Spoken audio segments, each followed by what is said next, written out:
10:04 a.m. and I call this meeting of the Board of Directors of the Denton County Transportation Authority to order. First up, we have our invocation.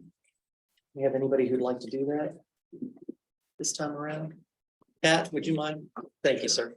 Heavenly Father, thank you for this morning to come together to continue the transformation, and you're a transformative God, and seeing transformation of the DCTA and this board and staff's leadership.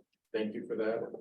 But the work is not done. Help us to work hard, help us to support the staff, help us to make good decisions to serve the residents of Denton County. Thank you, people who give of themselves so selflessly for their servant's heart. Help us to live for your glory in your son's name. Amen. Amen. Please join me in the Pledge of Allegiance. I pledge allegiance to the flag of the United States of America and to the republic which it stands, one nation under God, indivisible, with liberty and justice for all. And to the Texas flag. Honor the Texas flag. I pledge allegiance to thee, Texas, one state under God, one and indivisible.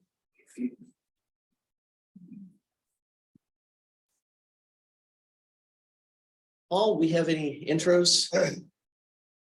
No, sir, not today. Fair enough. Next up, we have public comment. This agenda item provides an opportunity for citizens to address the DCTA Board of Directors on any agenda items or other matters relating to DCTA. Each speaker will be given a total of 3 minutes to address any items. Anyone wishing to speak shall be courteous and cordial. Speakers making personal, impertinent, profane, or slanderous remarks may be removed from the meeting. Unauthorized remarks from the audience, stamping of feet, whistles, yells, clapping, and similar demonstrations will not be permitted. Citizens that are not able to participate in person can email public comments to DCTA no later than 3 p.m. Wednesday of the meeting, preceding the meeting, to ensure the comments are distributed to board members. Keisha, do we have any citizen comment? All right, super. We will go ahead and move on to the consent agenda. Board, if you take a minute to look through your packet, we have 4 items on the consent agenda. I'll move for approval. Second. I have a motion and a second. Any discussion? If there is none, I'll entertain a vote. All those in favor, single guy by saying aye. Aye. Opposed? Motion carries. Next up, regular agenda. First item, discuss update on proposed fiscal year 24 operating and capital budget and reserve policies. This is packet page 18. We do have a backup information memo as well. And I believe we have Miss Evans-Jones driving the bus for this one. Good morning. Cheryl Evans-Jones, Financial Officer with DCTA. I'm pleased to be here with you today to bring, I guess this is like the sequel to our. Thank you. Thank you very much. This is the sequel to our conversation from last month where we unpacked the budget and all of its details. There were questions that we are thankful to you to help us to fine tune and sharpen that resulted in some changes to the budget. Also, what happens during the budget process and the mere passage of time is we as a management team continue to look at numbers and make sure that we got the best information in, the absolute best information in. So we have sharpened on some numbers as well. So what we're going to present to you is those updates to the budget since what you had before you at the June board meeting. And we'll do that team style with the members that are listed here in the presentation. Okay. So one of the items that you have printed before you, and I have it represented on the screen, is the DCTA board level summarized budget. And I'm gonna kind of lay out a little bit of geography here if it is helpful. So, okay. So the yellow column represents what you had before you and what you saw in the June board meeting. The green column represents where we are today. I guess that's orange, is the difference. So where we will dwell in, where we will try to center our comments around, unless you would like to delve deeper into any of the past numbers, we will try to center our comments around what is different between what you saw last and what you have before you. And there's not a ton of line items that are changing, which is good. Some of the items that are changing have, the main movement that you have has to do with our grants. In total, those grants have increased by over $3 million. As we talked about during our June meeting, we talked about that we were still in the process of understanding how some of those numbers move and behave and refining that estimate. That refinement has resulted in us feeling comfortable moving forward with the number in total between those two line items that is $3 million higher. I will be joined in a moment by our Senior Manager of Grants, Brittany Huff, that'll walk you through the details of it. The big picture there, you're like, sure, how do you come up with $3 more million? What's that about?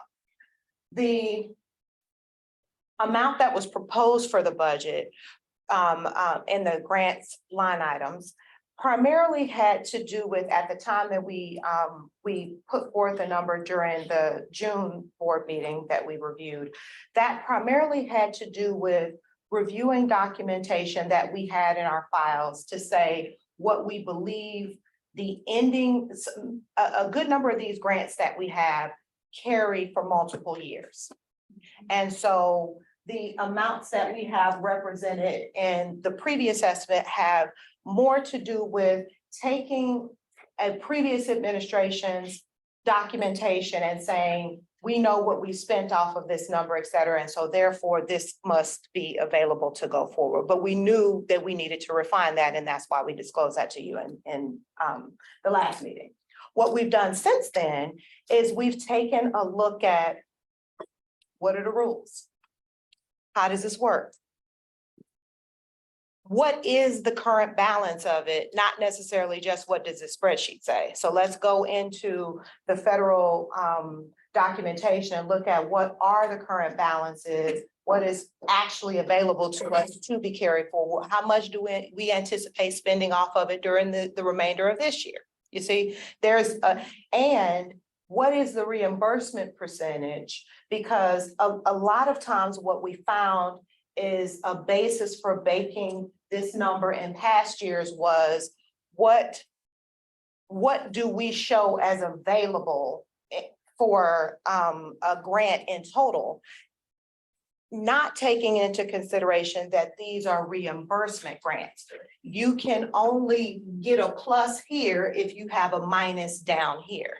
And so what we did in that refinement, another step that we took in that refinement is we looked at understanding what types of things each of these grants are reimbursing. We looked at the corresponding line items for what our expenses are. And if it was an 80% grant, that's how we came up with the number. So this is not new grant monies previously received that we discovered. This is potential future reimbursements that we're eligible for.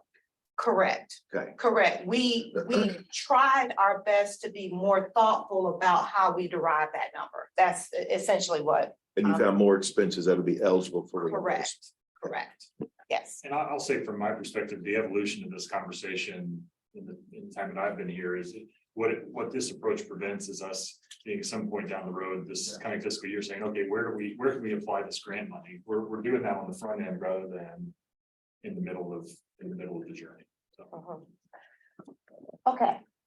So I wanted to spend a little time on that since that was the biggest elephant in the room, to make sure that we had a high level of understanding as to what those changes are. And as I mentioned, we have a couple of slides to get you a little bit more into the details coming up.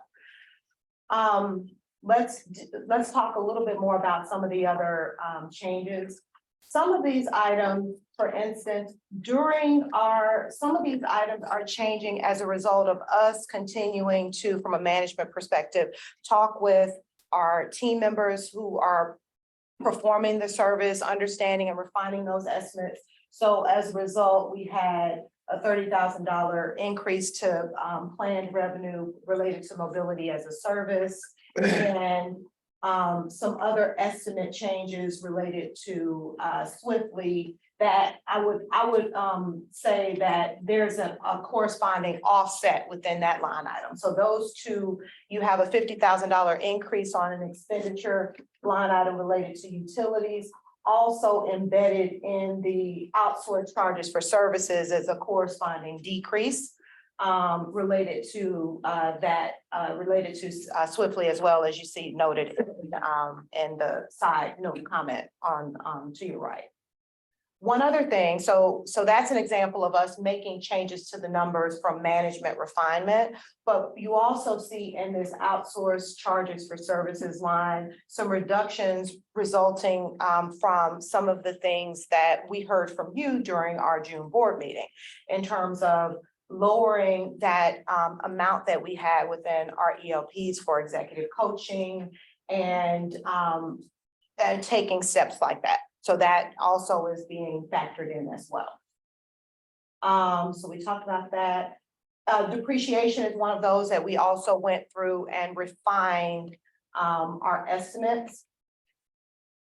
And I'm going to start touching on this now and then get more into details on it as we get in terms of a compare and contrast, as we get more into the long range plan, which is one of the slides coming up. Depreciation, I'm trying not to go too accounting nerd. Depreciation, if you think of it like conceptually, what it represents is how much how much the assets you have broken down. It's tying a numeric value to the assets you already have. And ascribing based on how long the useful life, et cetera, it's ascribing a value to the assets already in your possession. To compare and contrast, it is definitely a non-cash use of funds, which helps you because you're not taking money out of your pocket. It helps you in maybe getting closer to your goals in the future for assets you might need to buy, which is the subject of the long range financial plan. So they're not the same, but they're cousins. Does that make sense a little bit? We'll keep going and ask more questions, and I'm happy to help and explain.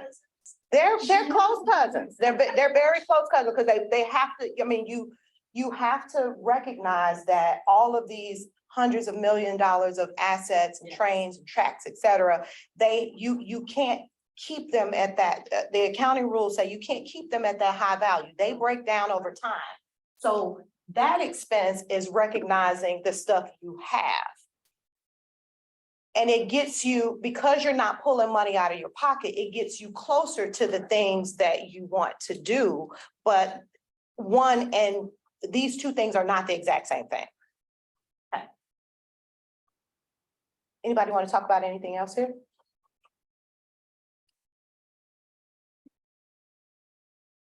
Okay, so we're going to push forward. We have Senior Manager of Grants, Brittany Huff, coming forward for her premiere and going through and talking a little bit more about those grant details. Welcome. Thanks, Sherelle. All right, good morning, Brittany Huff, Senior Manager of Grants here at DCTA. So first off, like Sherelle said, you will see a variance between what was presented in June and then what's proposed today. Since June, we've refined the grant revenue numbers primarily on the operating side, essentially identifying more eligible expenses. So we can recruit more grant revenue. So it has increased, which is a positive.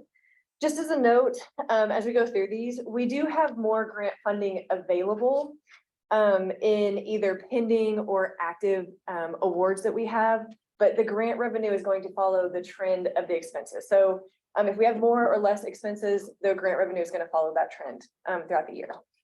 So up first, capital grants. So these funds are awarded on a discretionary basis. So that means they are competitively awarded.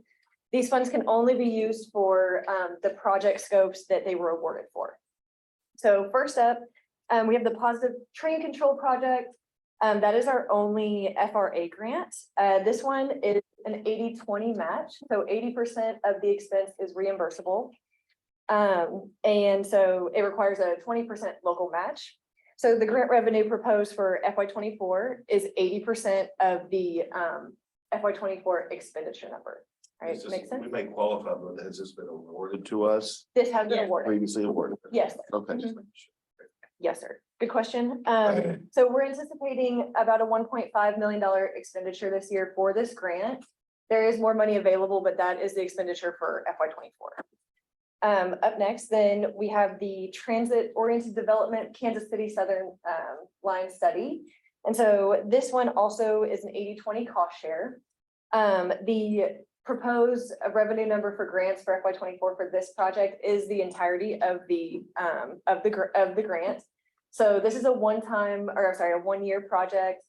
We do have some expenses in FY '23, and so the FY '24 number is essentially less those the projected ending FY '23 number. So this is just a one-year capital project. We expect to expend the totality of the award in FY '24 and then close that grant. Let's see, and then lastly, we have the Intermodal Transportation Center tenant relocation payment. So this relocation payment is for the Burns property. This one is actually 100% reimbursable. So because we're using TDCs for that local match.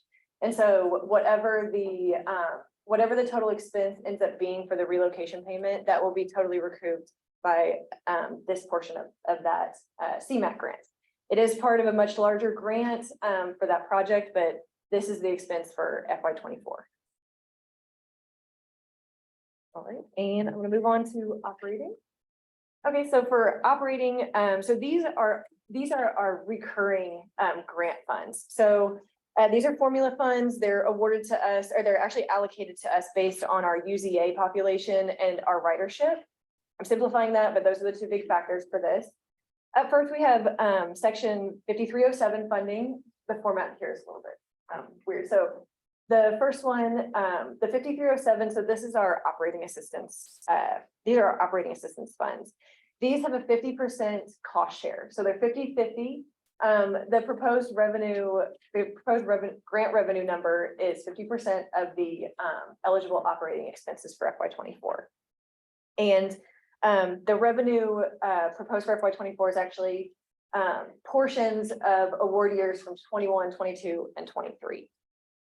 So moving on, preventative maintenance for rail. These are section 5337 formula funds, and they're also called state of good repair. So we've been receiving these funds since the fixed guideway system turned 7 years old. So this is kind of a new one. We've been receiving it for a few years. We expend these funds on the A train and the Rio Grande operating contract, and these are an 80-20 cost share. So the proposed revenue number for grants for FY '24 for this one is actually 2 allocation years. For this one, we've kind of been carrying a year, and the proposal this year is to go ahead and expend both years so that we are expending the total grant each year. All right, so kind of a catch up on that one, but that's that. And then lastly, we have preventative maintenance for bus. So these are section 5339. These are only used for bus and bus operations. And we can use these for new rolling stock or also rehabilitation of existing rolling stock.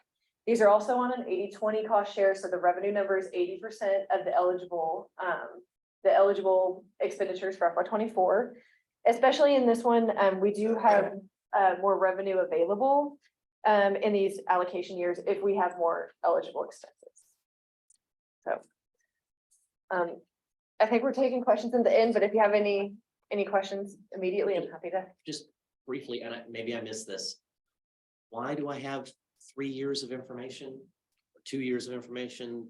So why the different years? So for the allocations, we're allocated funding each year. And so for 5307 and 5339 particularly, we still have remaining funds available for use from FY '20, 21, 22, and then 21, 22, and 23. And so we're spending down past year tranches of funding.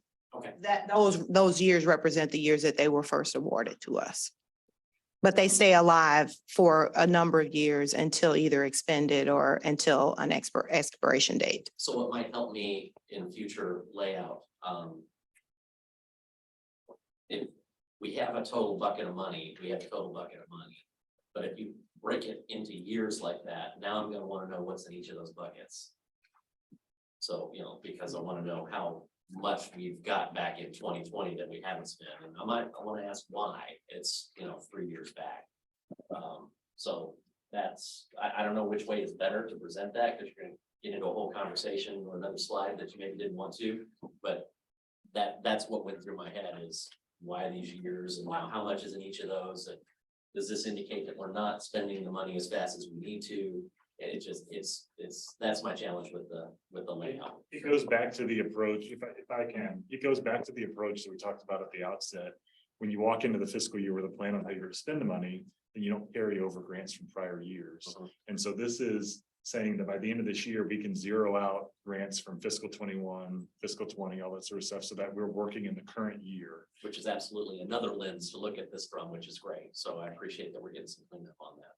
That's right, yeah, and again, when the conversation in the middle of the fiscal year is how are we gonna spend these grant funds, you end up with money from fiscal 20 that you didn't spend.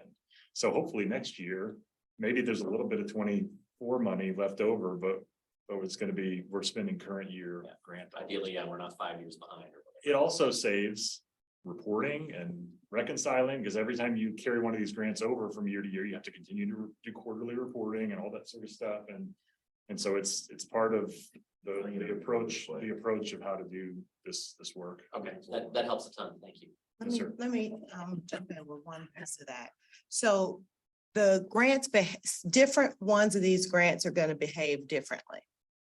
As Paul explained, certain grants, we have written those succinctly. They're intended to do certain things, but the reason we thought it was important to tell you to introduce this concept, if it hadn't been explained in this group, the concept of reimbursement percentages, because no matter how much money you have available, you can only get it up to the percentages that you're allowed.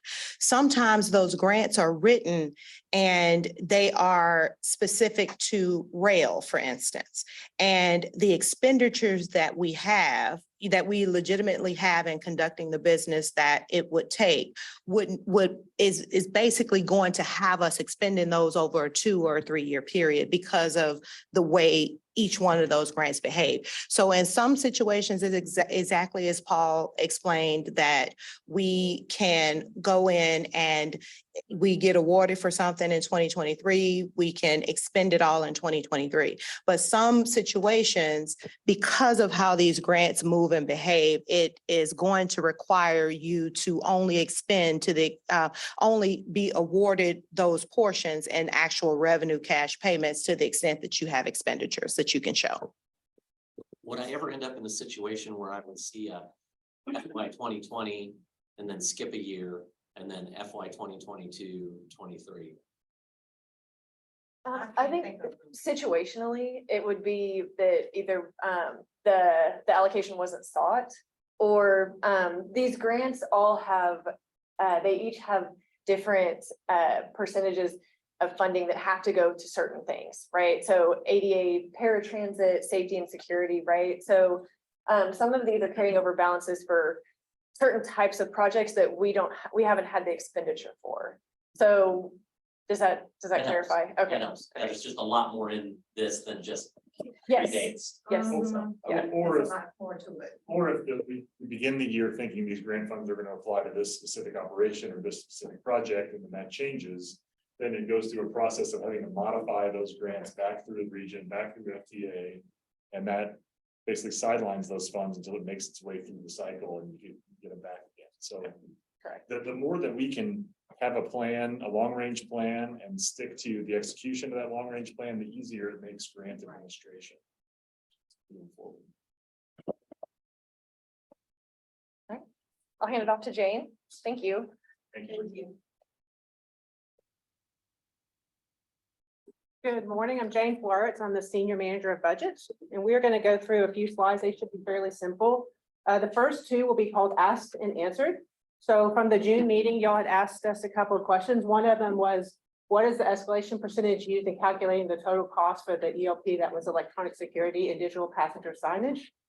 And it is 7%, it's 7% year over year, and the project expected to be 4 years, so it's year over year for the 4 years that the project will take until its completion. And then the next question y'all had asked us was, have we given any thought to working with Denko 911 as a possible backup location for the DCTA servers? And they did think about it, but since it's also here in Louisville, they thought it would be better to consider a location that's outside of Louisville to mitigate the geo redundancy risk. So that was the reason that they decided that probably something outside of Louisville would do that. That is one catastrophic tornado if it hits both those locations. Yeah. But, okay. It would be a bad day, right? And then Happened twice this year. Catastrophic tornadoes that size in the South Mississippi. But he means hitting both locations. Yeah. Which Nonetheless, yeah. 79. That one's a hard tornado or F8, I don't know. I would imagine there are probably concerns about like being on the same electric provider There as may be that, well. There may be some. perhaps. some That we got, that I don't know about, so. All good. all right. The next one is under FY24 budget updates, and y'all had asked, did we consider a living wage increase for NTMC? And we have now, we put $30,000 into the salaries for NTMC. We were basing that off of the number that we got in June, which was 1887. We've since found out that 1824 is our number. We'll look and see if we need to make an adjustment. It's not a huge amount of money. But we'll look to see by the August one if we need to make a slight adjustment to that. But that is built into the NTMC salary, and we presented that to them last week. I appreciate, I got a little insight on that. I appreciate lining that up with Denton and Louisville because they both have a number that they pin off of, which is that 18. Then the next budget update is you had asked about the executive coaching ELP, if it could be considered later in 24 or if it could phase or scale. We decided to go with the phase or scale.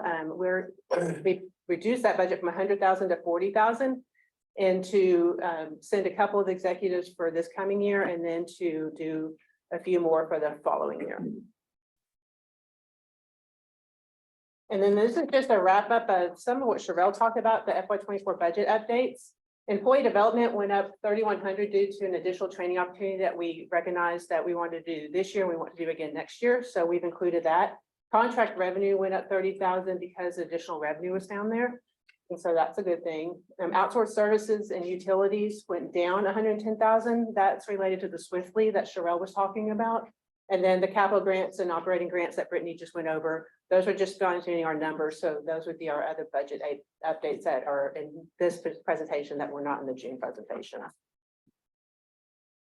And then for the 4-year outlook, revenue and expenses, the only change here, there's a column there that says FY24 and then FY24 revised. The only real change here is in those federal grants that went up by $3 million to 15.8. Of course, that affects the total revenue number and the net cash number, but every other number there you'll see side by side is the same except for that one right there. And then we do have a couple slides here on capital. There was no change to capital, but we went ahead and included it just so we had a comprehensive presentation here in July. If there's not any questions on that, I'll just flip through these two pretty quickly here, and then we'll move on to the trip slide that Paul will cover for us. Any questions for me? Thank you. Jane?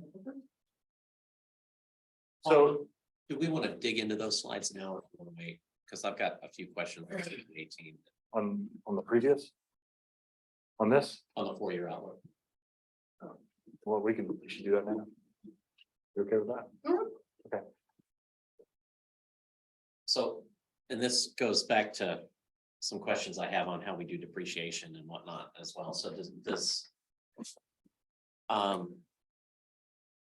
is depreciation included in here? And if so, I guess if it is, it's under operational expenses. Is that what I'm looking at? Or is depreciation not? I don't believe that depreciation is included in this one. So the intent of this slide is to kind of help you to understand it's almost like a cash flow. Because you see us coming down and explaining the net impact in terms of cash movement. So depreciation is always a non-cash item. Yeah, so it's not factored in there. Do we have depreciation set aside in the capital reserves fund somewhere? Depreciation appears as a part of our overall expenditures, revenue and expenditure. We do have it set aside. It appears on this, Mhm. it's in there for 11 million, over $11 million. Okay. 11,099 is the latest estimate. Do you see it? Yeah, I see it. Okay. I'm just trying to make sure I'm getting a clear picture of what our remaining cash is, because as we go through this, it makes us, I mean, our 4-year outlook is kind of dire. So one of the things that you can kind of note here is we're showing, operating revenues at the top. We're showing kind of operating expenditures plus our capital items, et cetera, and the reserves. But what you see us coming down to show is that net cash excluding trip. It's functional, it's up, it's down sometimes. And so when we factor in trip program expenses is when, if you're reading the net cash number and it's looking dire, yeah.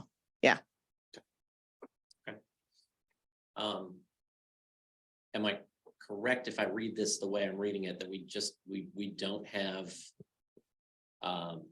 additional money for additional bus service, improvements to the A train or anything without dipping into reserves? Is that how I should read this? Repeat your question or maybe rephrase it. Let me make sure I understand. Well, if I want to add service, if I want to improve the A train, if I want to add another bus route, Mhm. If I look at this, I don't have money to do that. That's not factored into the capital expenses or any of those items at this point. No. The other thing that this shows is, remember last time we talked about the Rio Grande Pacific shut out of the gate with regard to what is the A train maintenance cost on a year-over-year basis, and they're targeting $6 million. And this year we ended up at $2.5 million. We've got to continue to do that work. This being the first time that we've gotten all these things on the same sheet of paper, we need to spend the next year really refining our approach. And I expect this will be a conversation for a long range or strategic planning workshop with this board. One of the topics that we want to take on, because you're beginning to see a picture of finite resources applied across the entire system, and we just need to figure out what is the right answer. The operating expenses, the increases that you see there, those are generally the escalating contract costs for A train, for Go Zone, so on and so forth, and the service as it exists today. And one other, Well, and That- I'll also say okay. one last thing, is I mean, the trip program itself is designed to Deflex. cash, to move cash out of the system. And so it would make sense that it would be negative in that regard as well. But I mean, I'm looking net cash excluding trip. Well, and so that's, Yeah. and that 6.7 number, again, that has an unreconciled number for A train maintenance in it. And also looking at what fleet replacement do we really have to do next year and all that sort of stuff. So it's flexible, but it's the first cut at trying to paint the picture. Okay. yeah, you will Am I- notice, Am I at least clear in my concern? That's and really that is the point of this conversation, is to say we're beginning to identify requirements into the longer term that are going to cause these decisions to have to be made.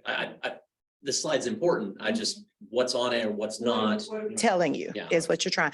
So can I? Oh, I guess I follow up a clarification question, because I'm kind of trying to listen to this and also look at the draft long range financial plan, which I think kind of more what Fair. we're talking about here. And it's looking to me like there is, I mean, I don't know about the accuracy of the numbers, but there's a sizable chunk of money set aside for fleet replacement and for certain other capital projects, but I'm not seeing much for the A train.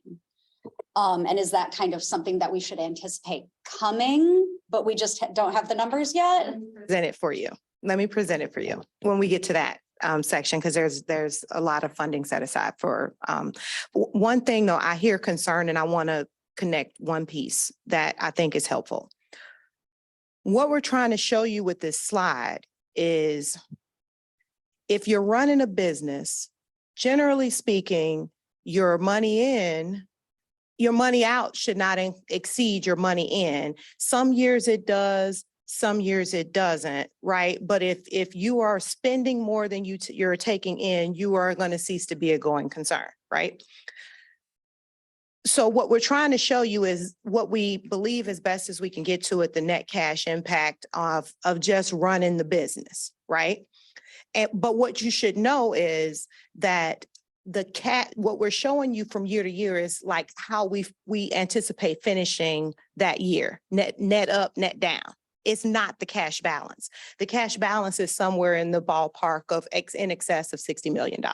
So what we're trying to do with this long range plan is figure out how to make that money and make future funds help us to ensure the long range viability of this organization and its assets. So you don't want to blow it all doing one thing versus another. And you also don't want to have too many years where it's net minus, right? We're trying to show you what it looks like.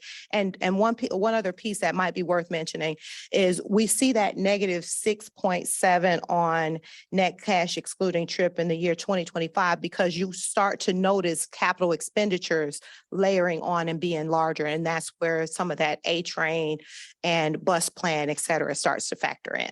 So, okay, sorry, I'll be quiet. No, that makes sense. That makes sense. Anything else?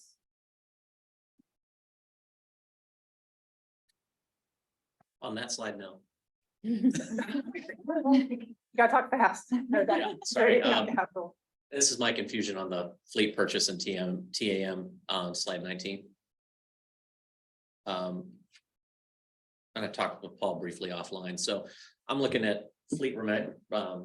I get that the TAM fleet replacement for UNT is all wrapped up in the UNT contract, so I'm not concerned on that one. I've got fleet replacement for Connect. I've got 1.4 million, and that's to keep Connect running at current service levels with operational equipment.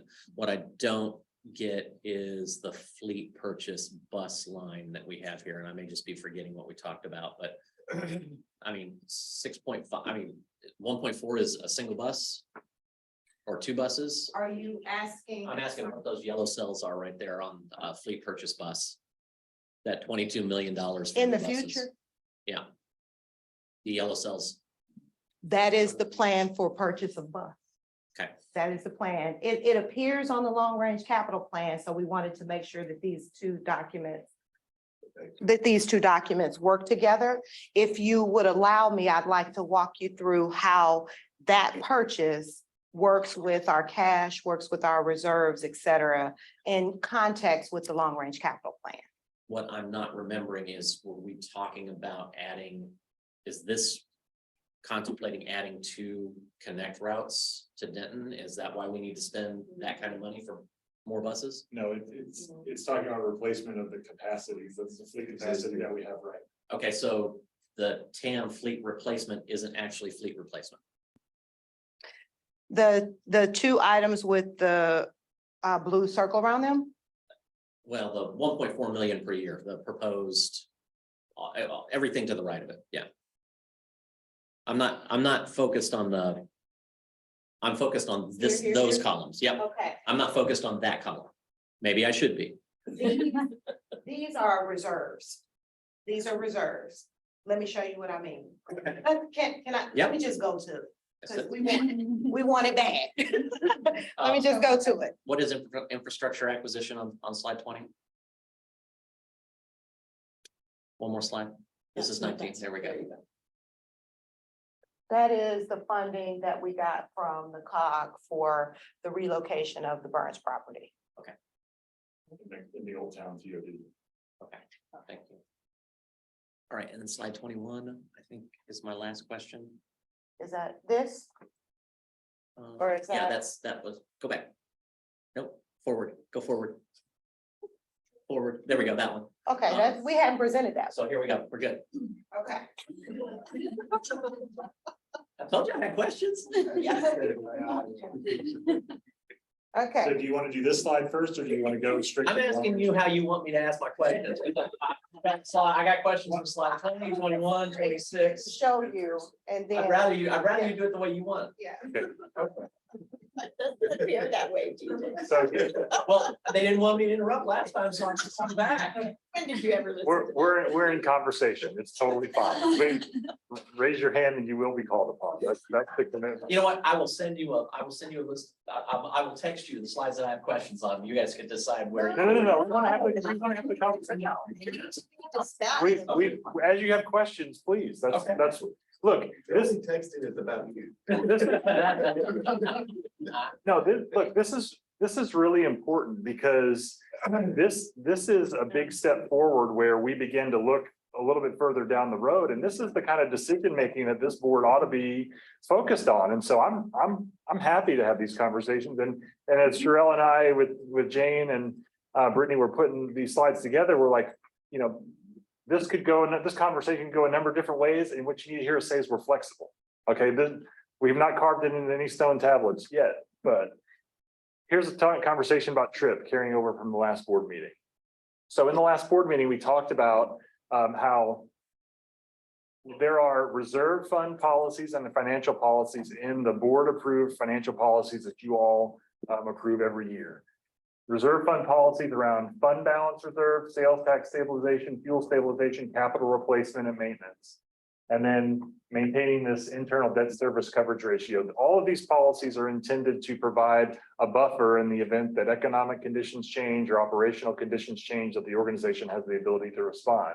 And you've seen those in the past captured within the long range financial plan, and they're still there today.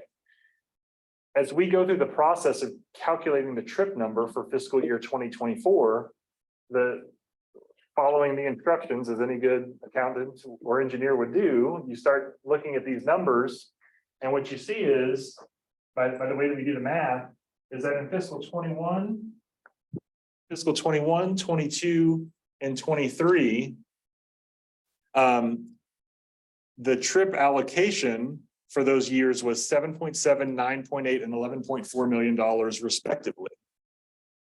But if we go back and using audited financials, plug in the numbers for what these could have been, the 15% TRIP allocation actually turns out to be 2 million, 4.4 million, 8.1 million. And so what you see here is a delta between the way that we've read the instructions and calculate the number versus how the number was calculated previously, which we're not going to argue. It is what it is. That's right. So the conversation for the board to have is what do we want to have? If we calculate the TRIP for 2024, the number is 10.4 million. A decision to be made in the long range financial plan discussion and the capital planning budget for this year is 10.4 million the right number? Or do we want to look backwards at these numbers that potentially could have been identified as overages and amend what the actual TRIP allocation is? Another conversation and feedback that we hear is the TRIP program is to continue. Well, we've got 24 and 25 in the current 5-year authorization of the TRIP program. So in this action, do we want to extend the TRIP program? And that changes how we treat these previous numbers. Or you just want to say those previous numbers are what they are, and we're just going to go forward calculating based on this sort of formula. You have those options before you. As we get the long range financial plan, you'll begin to understand more about why that's such an important decision when you look at the numbers that are out there. But again, first cut at putting all these things on the same piece of paper so we can have the conversation. So that's why we're in the room talking to it. So does that make sense how we frame this up? It does. Okay. All right. Here we go. Do you have a question? I'll ask, I'll follow the way. Okay. Okay.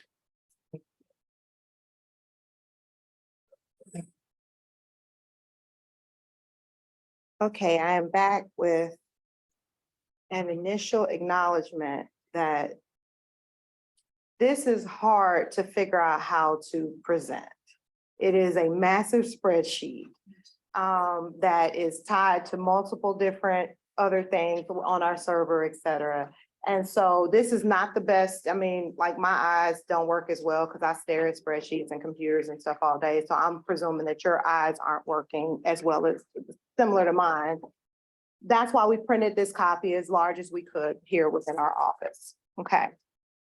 The other struggle that I'm going to acknowledge is how do you explain this crazy big spreadsheet to somebody as succinctly as possible? So I'm going to try to do that. And if I'm not digging into enough details for you, or if I'm going too deep in details, either way, tell me back off or give me more. Okay.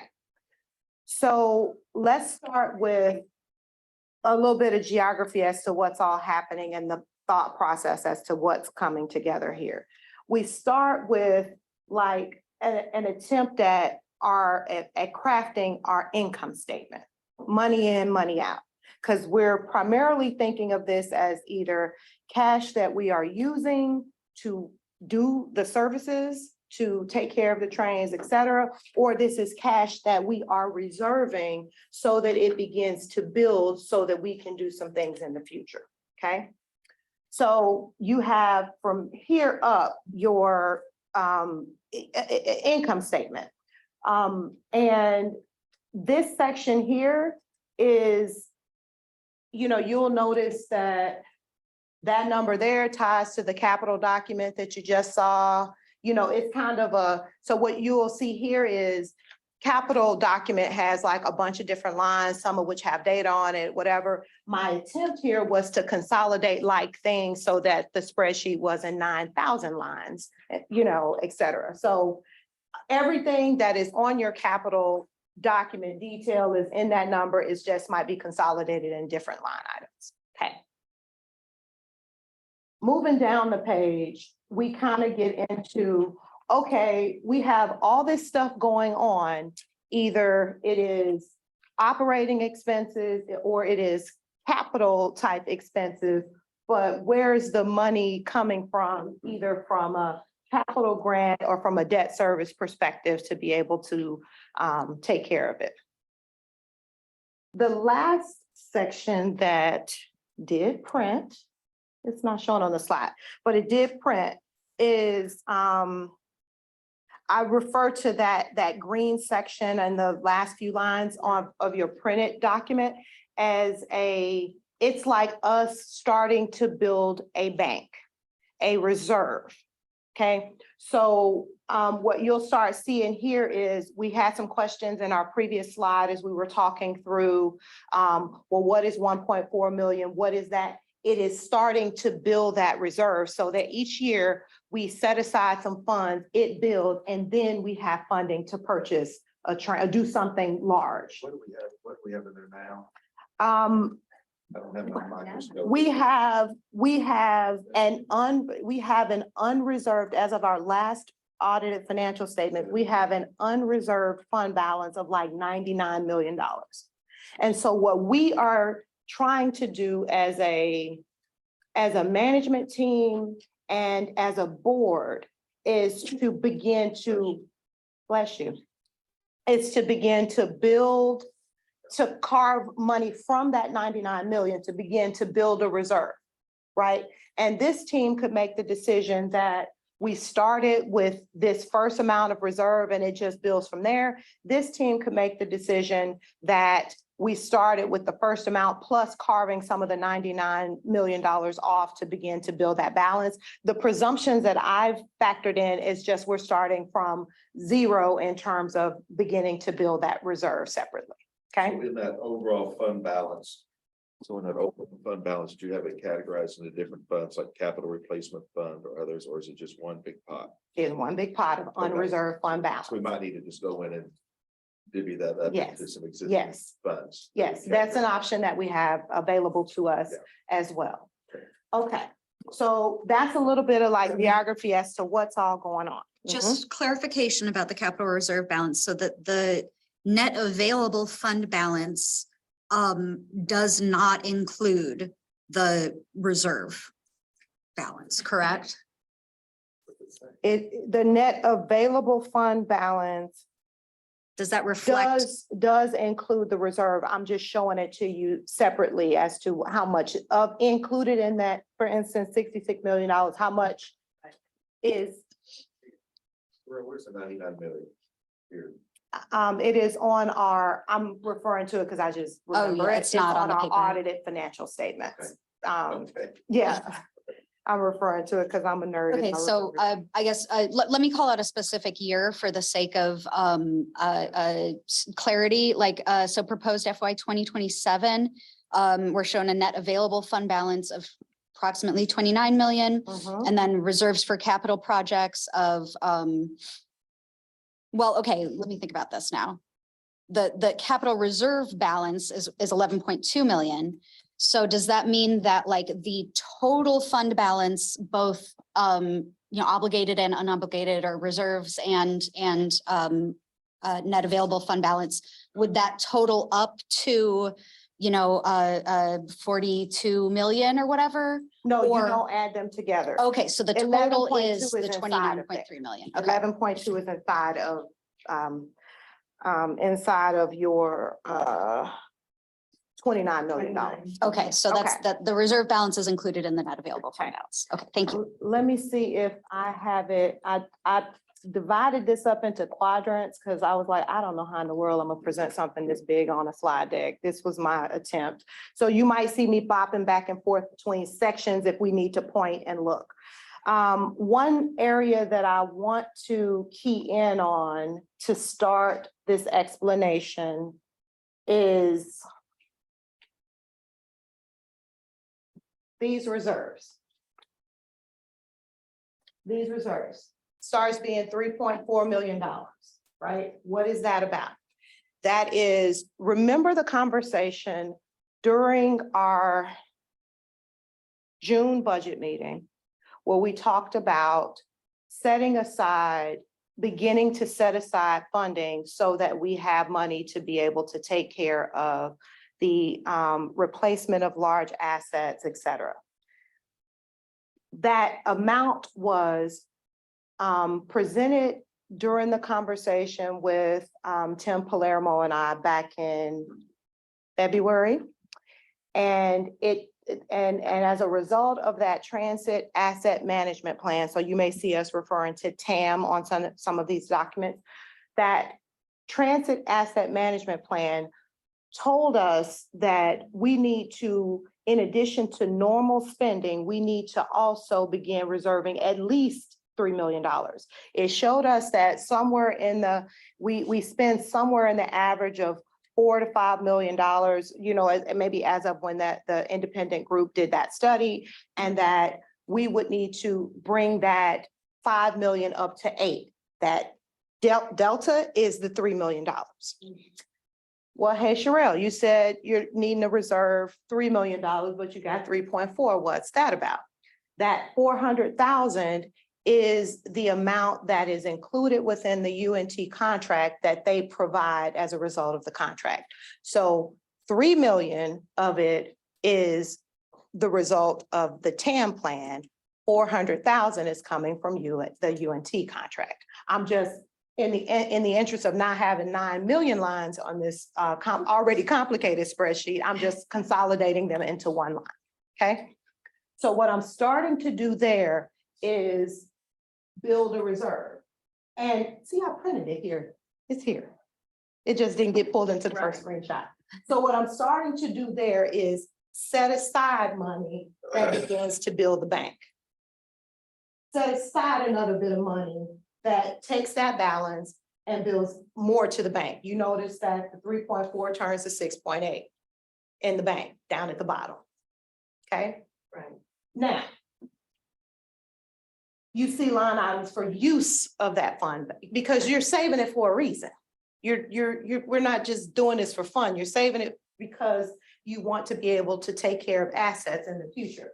So that use of that amount of money during the fiscal year 2025 comes from this planned purchase of 2 buses.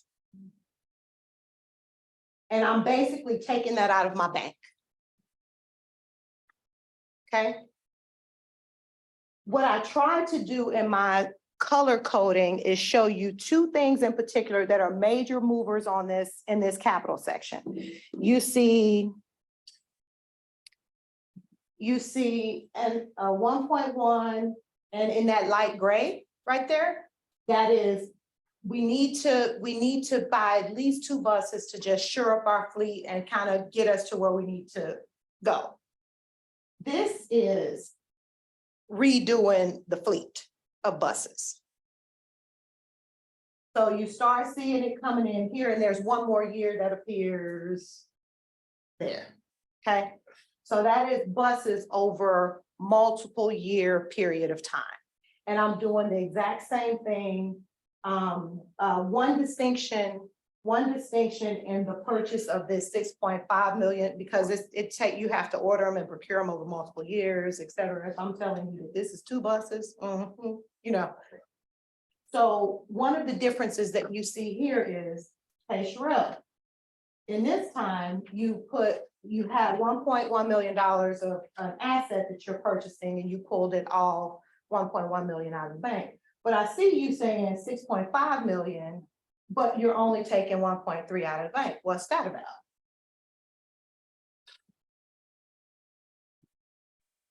Hold on, don't give up on me. This number here, capital grants, I'm planning at 80% capital grant. So this is how all this stuff starts to meld together. This is how Brittany's portion, Brittany Huff, Senior Manager of Grants portion. So now, like, let's say, for instance, we like this, or, you know, we end up doing something slightly different, right? But what this gives her is a plan for what she's writing for, what she's writing grants for. Mhm. So that is the reason that these larger numbers are not fully pulling out of our bank, because we have a demonstrated knowledge that federal government tends to fund these at an 80-20 split. And great explanation. And to be clear, those are discretionary grants that we are anticipating. So you asked the question last time, what about discretionary grants?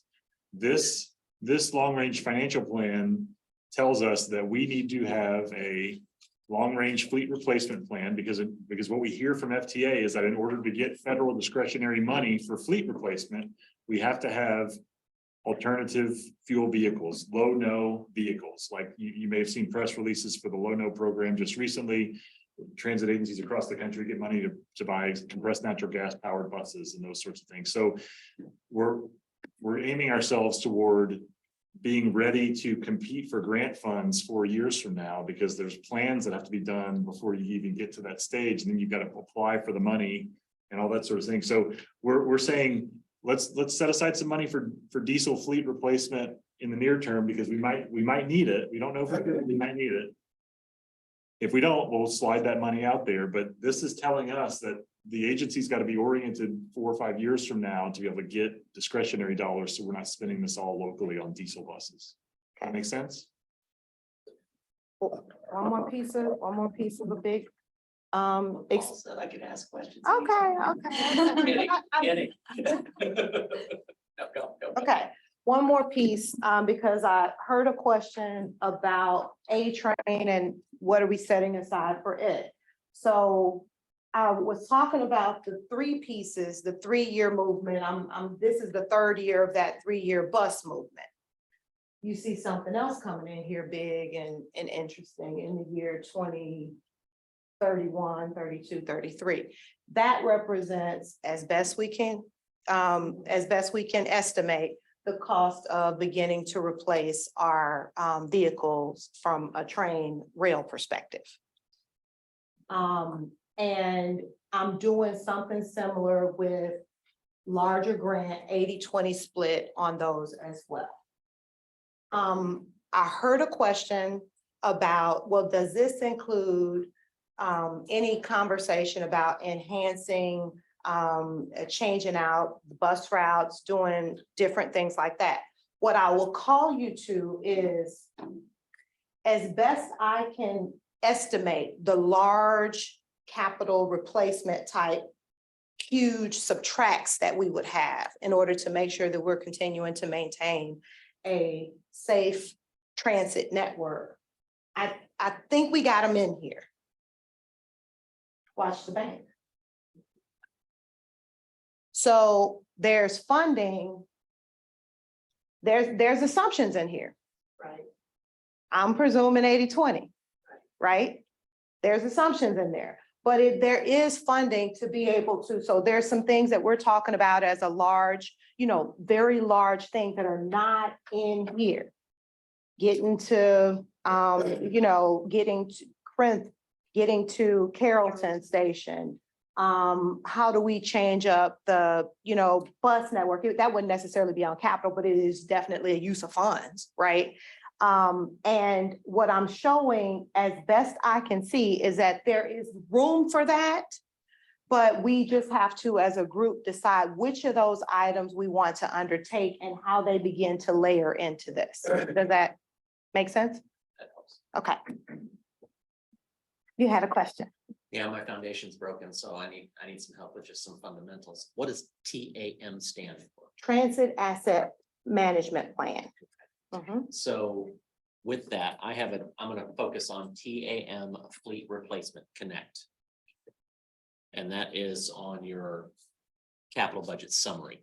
I don't know if it's, I don't exactly know where it is on the ginormous spreadsheet. Okay. I want to look at it in paper just once. You tell me what you want to know. So I have a proposed 1.2 million for next year and then a rolling 1.4 million through 2029.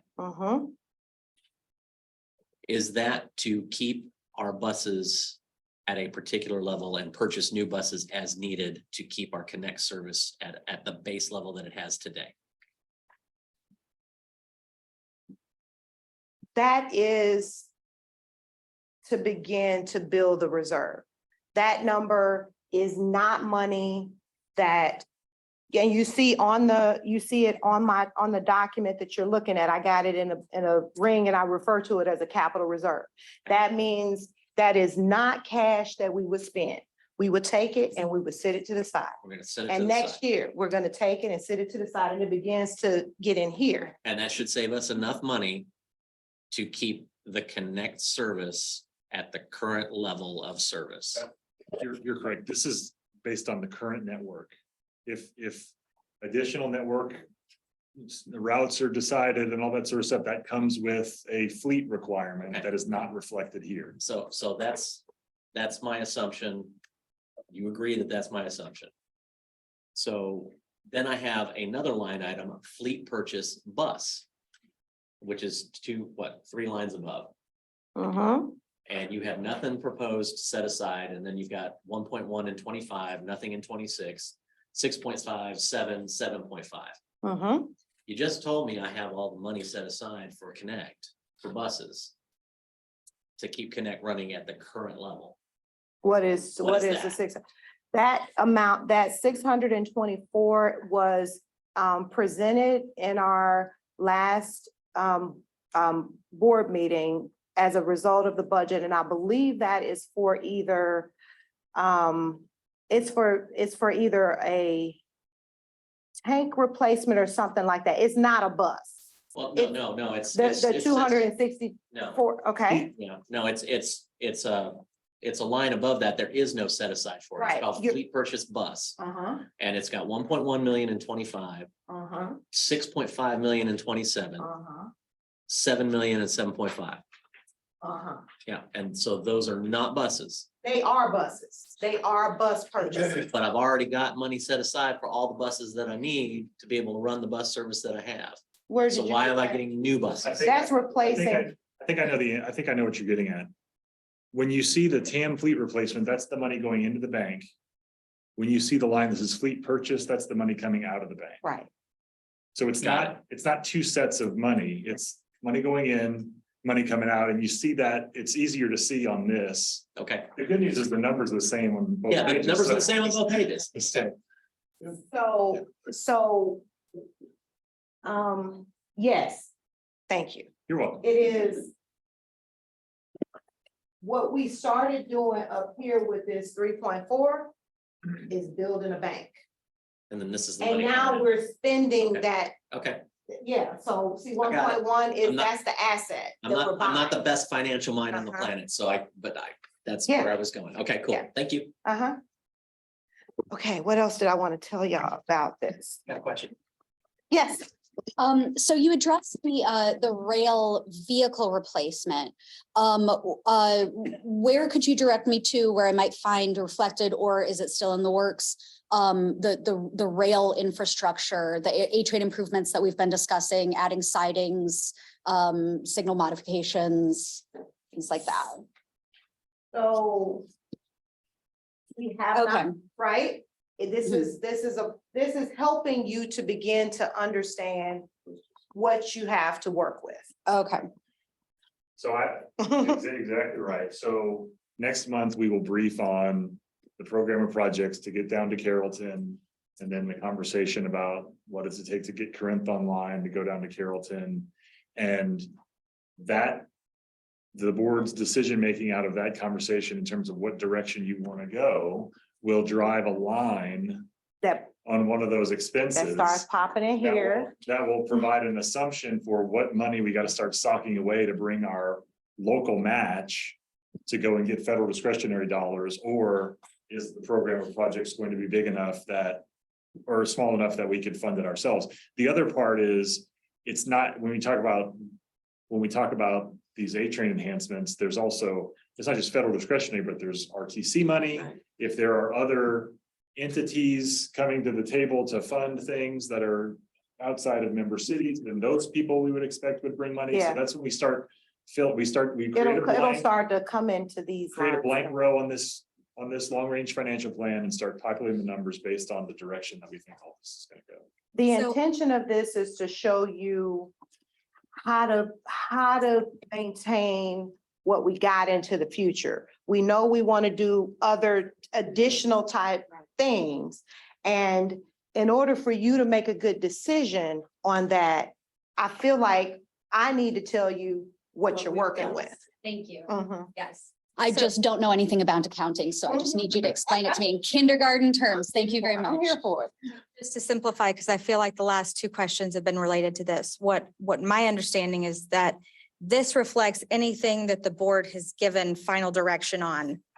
And anything that is in discussion but has not been formally, this is what we're gonna do, that's not in here. Well, there are some assumptions. The board didn't say go buy trains, but we Right. got them and they're gonna break down. Right. So Right. yes, Right, yes. but things like, with the rail improvements, we've talked about it, Right. but we haven't decided exactly what we're going to do yet. There's not been a board vote on that. Right. Correct. So that's why we have to have the conversation in August with the completion of the study, get some direction, and then we can start figuring out what's the cost revenue matrix for that project look like? What's DCTA dollars? What's other people's dollars? What's RTC dollars? What's discretionary grant dollars?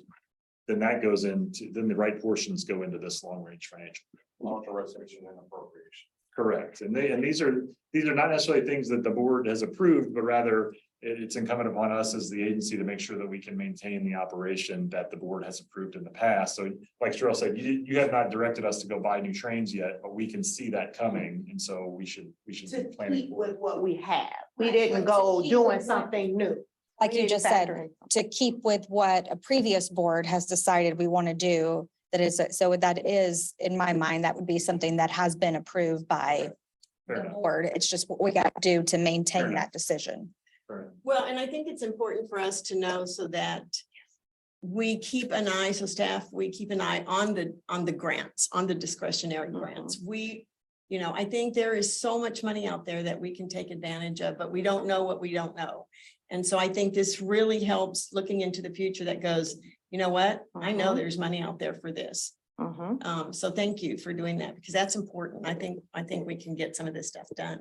It's a couple of things I want to point out here. Okay. Should I take this? Do I have to take this? Aaron, must I? He says no. Okay. You see how we talked about 3.4 million is the money that we begin to set aside, right? 3.4 million every year to start building this back. Well, if you go back and look at that TAM plan presentation, there was discussion about reserving upwards to a $8 or $12 million amount per year, right? I didn't factor that in. That's a material difference, right? But we reached out to experts to say, what should an agency of our sort be doing from a transit asset management, long-range planning perspective? And they gave us a range of set aside 3 million to something much larger. So as you begin to have conversations, because I've had an opportunity to look at some of these things in terms of future discussions, future, we want to do these big, hairy, audacious type things. Maybe 22.8 million gets you there. Maybe it doesn't, right? So there are a spreadsheet this big, there are multiple levers that you can pull. One of those is, well, if we know we want to do something in the year 2034 or 2030, and we're not, and we can anticipate, that it's going to be a large spend of money for us, maybe we want to start setting aside a little bit more in the pot. What I have selected in terms of the way that we presented this was the base level model that the TAM plan suggested. So that was one point that I wanted to make. The second point that I wanted to draw your attention to is this section here, this yellow section. And I want to explain it a little bit more. Let me see how I want to explain it. Okay. This line item that says ending fund balance is what we're calculating. You notice it wraps from one year to the next, and the ending fund balance from 1 year is the beginning fund balance for the next, and then it comes on down. This is what we anticipate to be the actual, fund balance. But remember the slide that Paul just reviewed about how much we reserve and set aside? Remember this conversation about we reserve 3% of sales tax funding, we reserve an amount for fuel stabilization, capital maintenance, debt service. Hold that. Okay, so what's happening here is we're showing you where we believe the actual fund balance to be. And we're also showing, following those reserve policies, where we think is true available fund balance. Because if we're following that policy, we should be able to set aside, not touch, not deal with these components.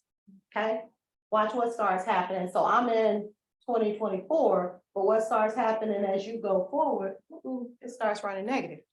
I want you to see that. Yeah. I want you to see that.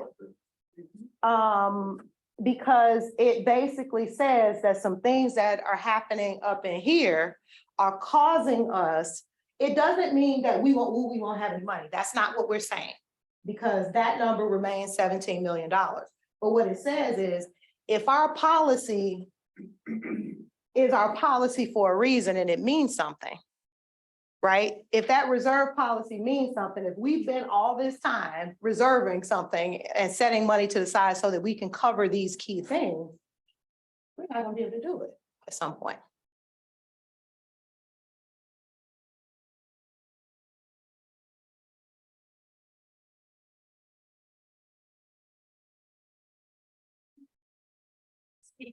So have there been any discussions about sources of revenue in out years? So this is why a long-range service plan is so important. Because we cannot wake up tomorrow and say, hey, we'd like to have an alternative fuel bus plan and then go get grant money for it, because it's a long-range process. So we'll talk.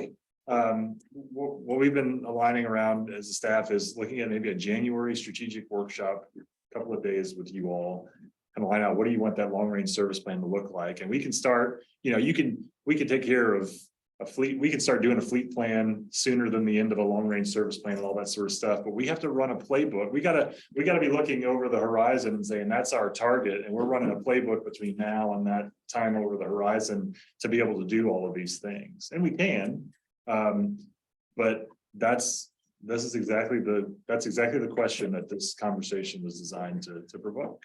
And it's our responsibility to set this board up for the ability to do all these things with all these different mechanisms. And that's how you end up with a really good strategy and a really good approach over the long term. I've said a lot.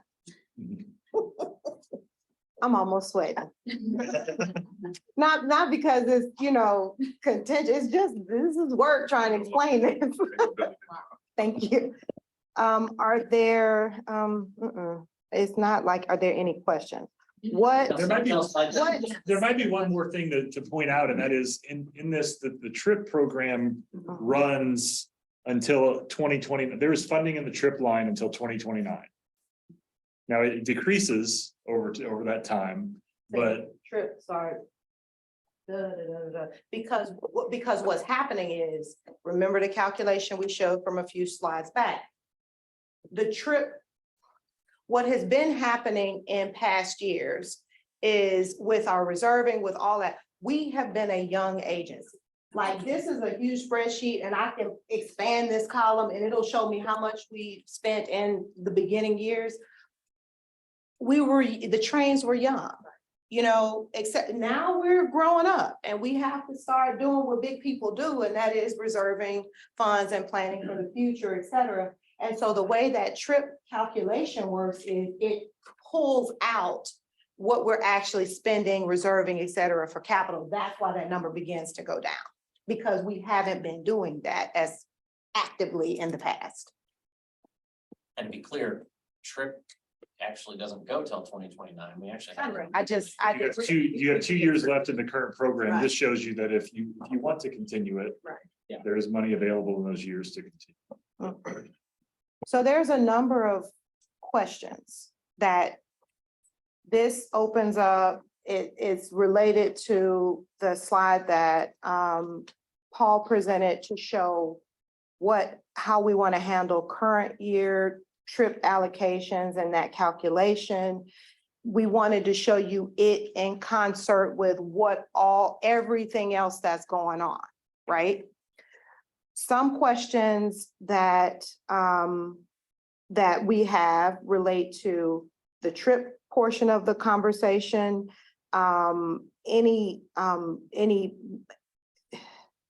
major issues, hurdles, et cetera, with the way that this document is laid out that you would like to see differently. It'll be a component that comes back in the next board meeting where we anticipate being able to adopt the budget, right?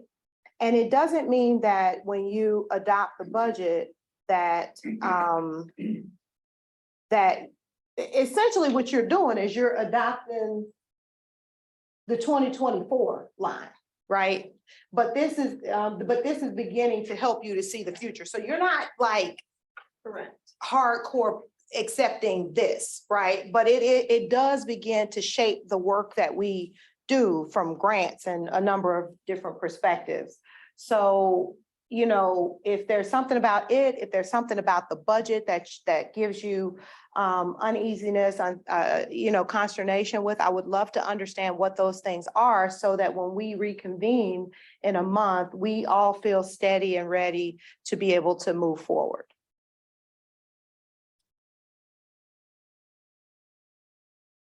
And with that, I don't have any further comments.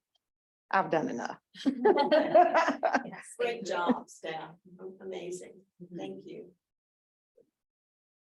It's good. It was a good exercise for us to go through and kind of hash out how do you paint the picture that you end up with the out years looking the way that they need to and having TRIP be able to continue and show all these requirements. So I appreciate Sherelle and the team for taking a few different passes at the canvas before coming up with this week's.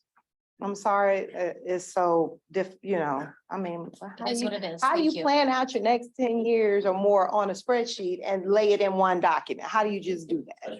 Significant things like the A-Train service program that we haven't even talked about yet. Right. We were talking about soon, but yeah, that's a budget. How do you plan for how much that should be. or could be. So a big question in my mind, we, like Cheryl said, we want to tee this up and would. It would be great if the board would be willing to approve this in August and we can get going. Doing a public hearing in August and approving the budget. But the question lies on the programmed amount for the trip program next year at 10.4 million. Are you all comfortable with that being the number that happens next year? And then we spend some time in fiscal 24 figuring out what is the future of the trip program and how do we do that? Or do you want to have a conversation about editing the 10.4 number now? That choice is yours.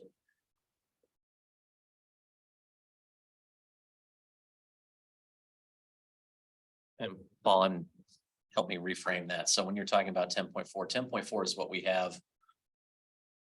There we go. Thank you. Yeah. So as we calculate the number for next year. Yep. We're at 10.4 million. But that assumes all of the reserve stuff that we should have been doing. Correct. That accounts- in the things that we're. That accounts for all those things. So if we calculate it by the policy, the number we come up with is 10.4. Yep. Do you all want to keep it at 10.4 next year? Do you want to go at a different number, given the information that we shared about our prior year allocations, and then just talk about trip later on in the fiscal year to extend the program and kind of even it all out? We have the ability to take any approach we want next year. So let me rephrase that. So I think I have it in my head. 10.4 is the number that we would allocate to trip. And that's rolling forward. That's the proper percentage because we put all the reserves away. Correct. Are you asking if we're good with that number or if we're good with a lower number that recaptures some of that funding that has not been done in prior years? Those are the choices that do that. Correct. And if we do that, we would be taking that in, what's the total number that we feel like from the previous 2 years? You can see the differences here in terms of the amounts that were allocated. This line is the amounts that were allocated versus the trip allocated calculation line. So you can see 3.1, 5.5, 5.8 is the difference that if we're following the same methodology, we come up with some differences there. Yes, sir. It seems to me that we know there's some known improvements that we are contemplating but have not decided on that this trip funding could potentially help cover. So it seems to me that's a decision you want to hold off on until you've had that discussion.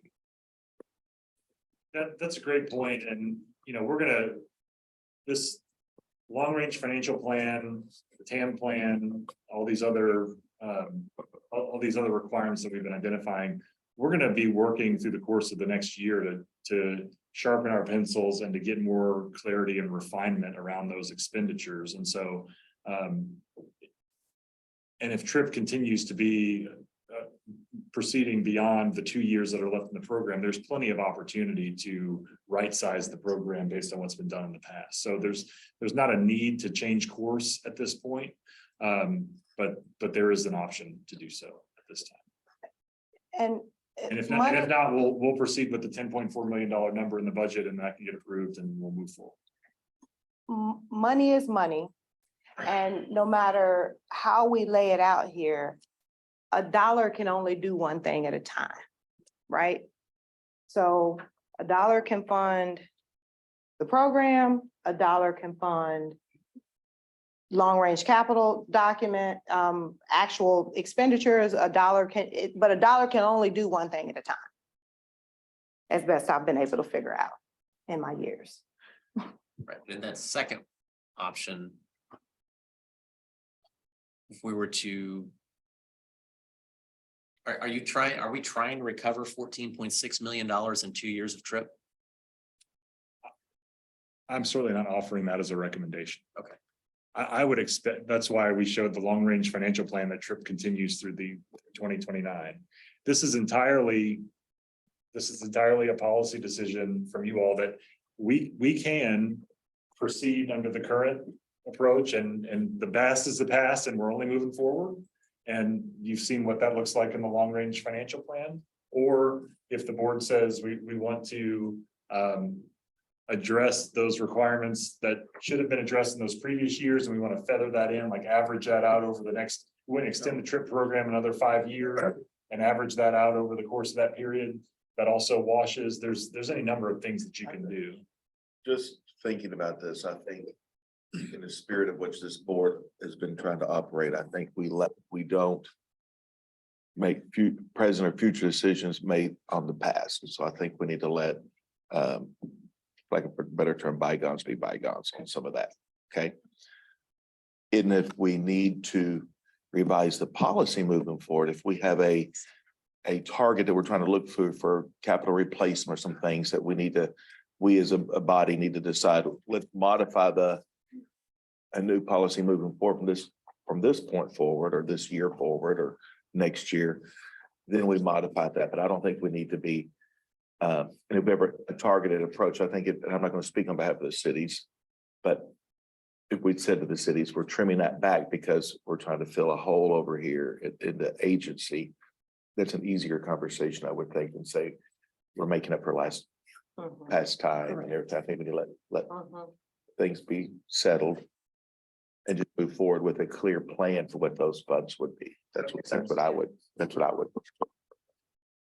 And I would support that as well. I mean, I think, and you know, we've not always had the trip program. We had LEAP years ago, I think it was it LEAP, called LEAP? Elam. Right? I still would like to go back to that. So we can always discuss it after this is done. Finish things up, right? And then if we want to change the policies and so be it. But it's the 5-year program is what the cities were counting on. And I feel like there are some policies related to it that I would like to discuss, but not till we get finished this 5 year. Let the cities, we have a lot of things we need to do citywide as well. And I think it helps to be able to give back to the cities, and just let's do it the way it was done. And then we can decide on new policies and procedures at, when the time comes. That's just my thought. Allison? Is this something that you're looking for direction on today? Yes, ma'am. Because in order to approve a budget, the trip allocation is in the capital budget. And so we would like to know what number to put in that so that we can bring a budget back for approval, public hearing and approval in August. Okay, yeah, then I'm comfortable with the direction that Judge Eads and Board Member Cost have shared. I think that my understanding is that at least in the short term, while we're completing the trip program, there isn't really any need to adjust policy. It's just about kind of following the policy that we already have, right? And then perhaps we can have a discussion about what might come after trip. But yes, I'm comfortable with that direction to just keep it at the 10.4 this year. Let bygones be bygones in regard to the years where our reserve policies were perhaps not followed. I think you have direction. Very good. Thank you. Sorry to take you back through this again.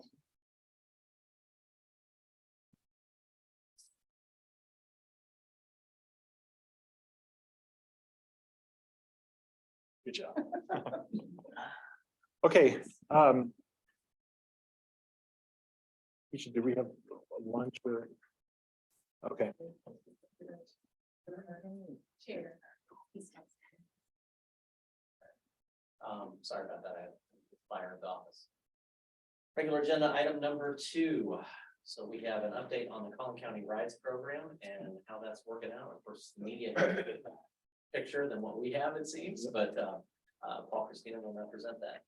So before we do, Keisha. I'm just ready if you want to do the follow here. Oh, we can do that. I can do lunch. That's fine by me. We'll take 17 minutes. No, we will re-adjourn at time is it now? I can't even tell 11. So 11:50. Okay. Thank you.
All right, we'll call the meeting back to order. It is 12 noon, and now we'll have an update on the Collin County's rides program from Paul Christina, or the CEO. Thank you, Mr. Vice Chair. Okay, this is the discussion item only, no action is required. We wanted to provide you an update on what is happening in the discussions with NCT COG and the cities of Allen and Fairview regarding the Collin County Rides program that we briefed you back in May. If you recall, in that May conversation, we talked about how DCTA was approached by the Council of Governments with an inquiry as to our interest in considering the takeover of these services in Collin County, because DART had opted to end their service to these cities effective October 1 of this year. So in response to that inquiry, staff put together a service model that we believed with the very limited information that we had at the time, that we believed could serve the population there. And this is a slide that we presented to you at that time. So we said we would propose to match our current Frisco service 6 a.m. to 6 p.m. Monday to Friday. It would be for wheelchair mobility folks as well as ambulatory folks. We would maintain the same rider eligibility standards and the same fare structure as the DART program. And then we may have to think about conversation with DART in the local agreement that would allow this service to connect to the DART light rail stations that are in Collin County. What that all totaled was we anticipate deploying 3 vehicles provided by a contract operator. The annual cost of that taxi would be about $308,000. And then this DCTA administration fee is really important. This is the 69% administration fee that's added over top of the cost of service. We also reimbursed at 100% to ensure that our member city funds remain in Denton County. So we submitted this request to the Council of Governments to run through their Surface Transportation Technical Committee process, as well as their Regional Transportation Council process. And what's contemplated is about a 3-year program. That would be about 1.6 million by our calculation. RTC earlier this month approved $1.8 million, anticipating up to a 3-year program, but that money could be expended in a shorter time frame if the patterns that DART is seeing there hold true, where demand continues to increase for these services. This is another really in it. So in addition to 100% cost recovery, a 69% administrative fee payable to DCTA to cover the expenses related to service delivery, we also requested that COG provide funding for a full-time DCTA employee to administer the program. And this request is still pending with COG. It was not provided through the recent RTC action, but in every one of our conversations with COG staff, we see that it is proceeding. This slide is an illustration of all of the various agreements that we have to get in place in order to take this program over. It's really important to note DCTA is not committed in writing to anything. We've been in these conversations from a regional partnership perspective and an open mind as we try to see how this works for DCTA, but no contracts have been signed yet. And as you can see, there's quite a bit of work to get these contracts lined up. What you see up here is the funding that was approved by NCT COG and the breakdown. In May, what we were hearing from the COG was that it was going to be an 80-20 participation where the locals would bring 20% to the table. What ended up passing was a 50-50 split. And so I think that addresses some of the comments that we got from this board about the locals having more stake in the services that are provided. And so that's reflected in that funding. And then the agreements that are in process or that are pending are a funding agreement between DCTA and the COG, another for the grant funding for the COG Collin County Rides program. We anticipate another funding agreement that provides the funding for the DCTA mobility manager / mobility specialist position. We have not gotten drafts of these agreements yet from NCT COG. We are awaiting those. We have initiated interlocal agreements with the city of Allen and the city of Fairview. That's the method by which DCTA would receive their local matching dollars. So we provided a draft based on information that we had a couple of weeks ago. There's been some other minor evolutions that need to be reflected in those agreements, but we are in a regular rhythm of communication with these cities as well as the COG and as well as DART now, to make sure that all the players are on the same page with regard to where we stand in the process. We anticipate an operating contract under our mobility as a service contract with Irving Holdings, who would provide the taxis. There might be another company that we're working toward having their availability to provide services, but right now Irving Holdings is our anticipated partner. And the last piece is a technology contract with Sphere Labs that really covers core services for member cities in our paratransit operation. And Javier is going to talk about this a little bit in the next agenda item. So this contract for technology really serves member cities and these contract services. There's benefits across the agency. This last bullet is an evolution from the last time that we talked. As we start, when this first came up, the message was, hey, this will go very quickly. All these pieces are in place. The dominoes will just start to fall, and we're looking at October 1 start date. As we start to have these conversations, we say this is a little more complex than we were thinking. And so we reached out to DART and said, hey, in order to ensure that service is not interrupted to these folks, we are not going to work at a breakneck speed and potentially miss something that's detrimental to us or these people who are using the service. So DART is considering a service extension to ensure continuity of service between their current end date of October 1. And we are at this point saying, we feel comfortable saying we could assume service no later than February 1st of next year, assuming all these pieces get into place. Again, the important part here is that this is not an opportunity that DCTA sought out. This opportunity came to us from the region. We lean forward because we want to be good regional partners and think broadly for the good of all people in DFW. But there's a lot of work to do here. But the allocation of this funding by RTC was a really big step. So as we think about what these steps are, this is the path forward.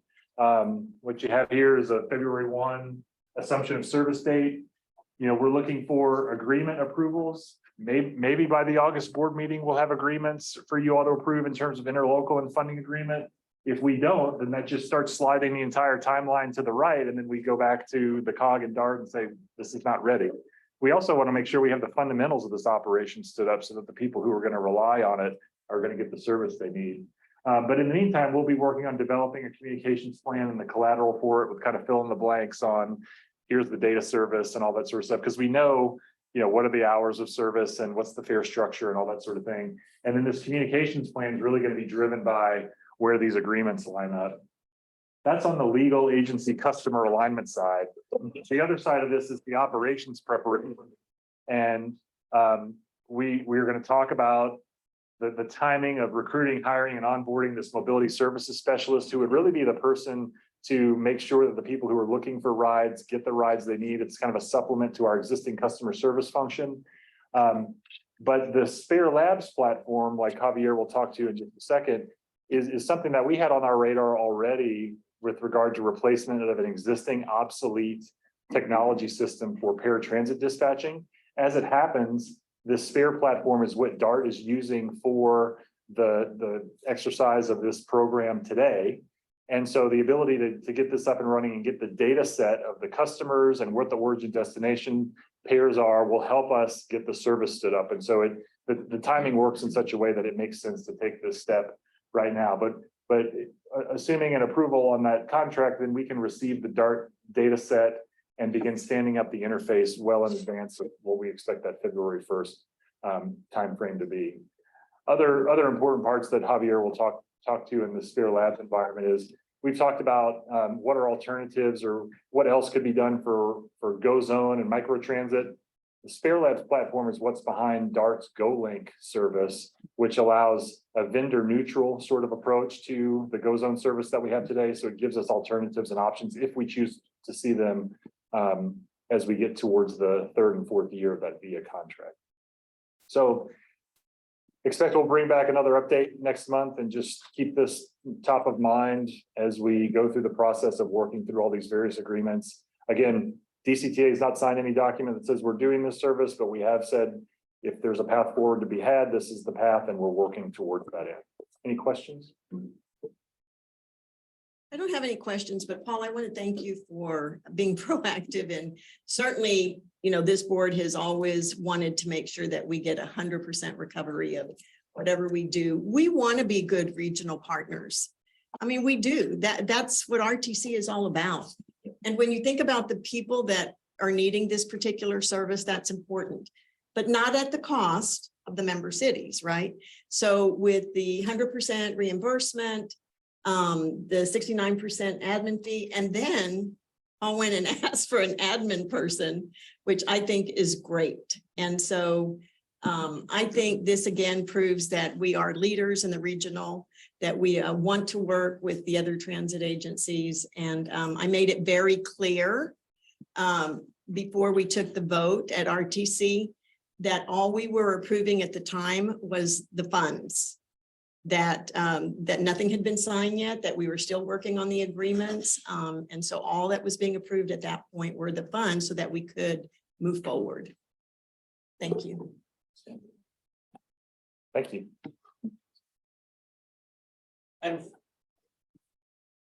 Item 3, discuss and consider approval of contract with Vertisoft LLC for Spare Labs demand response software platform in the not to exceed amount of $247,296. Javier? Good afternoon, Board of Directors. Javier Chola, AVP Innovation Technology here at DCTA.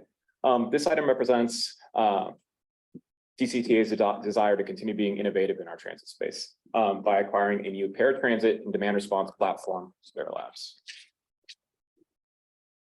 This is an action item, so staff recommends the board approve a contract with Vertisoft LLC in a not to exceed amount of $247,286 for the Spare Labs platform for a term of 26 months, effective August 1st, 2023. So delivering paratransit and demand response services at DCTA requires a software platform that allows us to operate both our access services, paratransit, demand response, and the different modes that we operate together. Today, and for the past 10 years, Route Match has been the software platform that we've used to deliver services to access, demand response, as well as in our member cities, as well as our contract services that we operate in Frisco. And while Route Match has served us well during that time period, it is not capable to actually mix the different transportation network companies that we work with, such as Uber and Lyft, along with our taxi and directly operated demand response services with access. In addition to that, we've also experienced, because it is a deprecated platform and there's no more development for it, we've also had support challenges. So it's led to some operational difficulties as well when we have an issue with the platform and we can't get a response from the vendor. So staff has evaluated several different platforms to see what could actually deliver all our different modes. So what we've looked at is Spare Labs seems to really be the platform that can deliver all the needs that DCTA has. Not only that, Spare Labs has been around for over 10 years. And I've been in the mobility as a services space now since 2018. And as some of you know, very heavily since 2021, since DCTA embarked in the microtransit journey. They've been there since day one, as far as I've been going to conferences over time. So I've summarized some of the strategic objectives and challenges up here. But ultimately what Spare Labs allows us to do is provide customers with self-service booking tools, such as web tools, an opt-in app. And of course, I just want to call out that folks can still call in to book their services. That does not change at all, but it gives those that want to be able to just work a little bit more on their own that ability. It also alleviates some of the burden on our customer service staff. It gives them an advanced booking and dispatching platform, as well as the ability to consolidate all the reporting and reconciliation methods that they do from different platforms today, all under one roof. It also improves service efficiency by allowing the right vehicle mode to the right passenger. So today, if we have someone that requires a wheelchair accessible vehicle, they get their access service. If they may not need that wheelchair accessible vehicle, we can match them to a taxi, or we can match them to a Lyft or an Uber or other options that are out there. Any questions so far? So this slide shows a few other transit agencies across the country that currently partner with Spare Labs to deliver different types of services. You'll see a few Texas faces on here in Cap Metro, City Bus in Lubbock, and DART on the lower left-hand side. And DART's an important call out here because, as Paul mentioned earlier, Spare Labs is the booking engine behind the GoPass platform that operates the GoLink service in Dallas, as well as the Rider Assistance Program that that DART operates. Also, the Collin County Rides Program. So it's important to call that out because Collin County Rides Program, as we transition from that, the data set and all the information and the way folks are already used to booking the service is already there and ready to go. So it makes it a much more seamless transition and really alleviates a lot of burden on staff moving forward. It also lets us look ahead as far as a regional perspective with GoPass. We've talked about before about integrations and one app in the region. It really lets us look ahead with what DCTA is going to be doing in the mobility as a service space, looking ahead, integration in one platform, one app, and really just working better within the region. It's also a little call out. Spare Labs is no stranger to DCTA. Back in 2019, when we started working in pilot programs and MOS programs out here in the Lakeway Zone, the Spare Labs platform actually operated the microtransit zone that we had here before.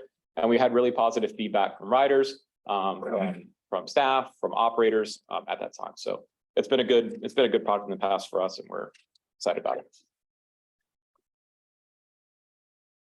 So on the first slide, I mentioned Spare Labs' ability to mix different fleets and different modes within one platform. The Open Fleets module that Spare has really allows it to mix in demand response vehicles that we directly operate, taxis, Uber, Lyft, transportation network companies. And then there's a little call out here, a company called User that we don't currently work with today, but it offers additional capacity and augmentation for our access fleet. They're a non-ADA ADA certified service that also operates as a non-dedicated fleet transportation network company. So not to say that we'll be working with them or anything along those lines, but it just opens options to like any different type of vendor almost, and pretty open through different APIs. It also allows the ability to watch and monitor all the fleets under one platform. So folks that have their dispatch platform open can see vehicles from Uber, they can see vehicles from Lyft, they can see our vehicles, they can see taxis all in one platform. So anybody can see where the ride is at any given moment from a customer service perspective. And riders choose to use the app can track their vehicle at any given time, no matter what type of vehicle they've chosen to use. Pause here for any questions on the mixed fleet portion. Okay. Sorry. Question. Do we have flexibility as far as fleet itself? All of a sudden, we have a new neighborhood comes up in Fairfield and has 18 handicapped people on a ride to therapy class. And do we have enough flexibility to get and maintain and start up another route? So I think I'm following what you're saying. Basically, the Spare platform lets you it lets you design a zone. So let's say that a new location wants to have a different zone, whether it be in one of our member cities or whether it be in a contract city. We can literally draw out a zone similar to a Go Zone type zone and use demographic data, use information that we have from census data, and then figure out what the demand and capacities that we are. We can either operate that with one of our vehicles if we choose to, or we can send that out to a taxi. We can send it out to one of the transportation network companies that I mentioned, the Users, the Ubers, all the lists. We could use any mode that we choose that works efficiently for that zone. We can put it in there. Okay. So you can plug it in. We sure can. Thank you. Up here, we have a few different modules that make up the entire Spare Labs platform. Web-based, very intuitive to use. The administrative modules on the left allow for dispatching, tracking, customer booking, reporting. Everything happens in that administrative module. On the top right, one feature that I haven't called out yet is the paratransit eligibility platform. So today, customer service is burdened with a very manual process of paper and filing documents away. And it really makes the whole process take longer for both customer service staff and riders. So this is an automated eligibility platform that allows for not just along with the web booking portion, folks can sign up to that themselves, or it acts as kind of like a customer relationship management database where we can keep track of where applications are, who has them, expirations. It just keeps it all in one place. It even allows automatic scanning in of paper documents, paper applications that are dropped off right into the system. And it just automates the process for everyone. And it really helps riders get on the system more quickly when they need it. Other rider and driver facing tools are listed on here. As I mentioned before, of course, folks can call in to book, but they have the ability to do a rider app where they can download a white label app. They can use a website to book their trip.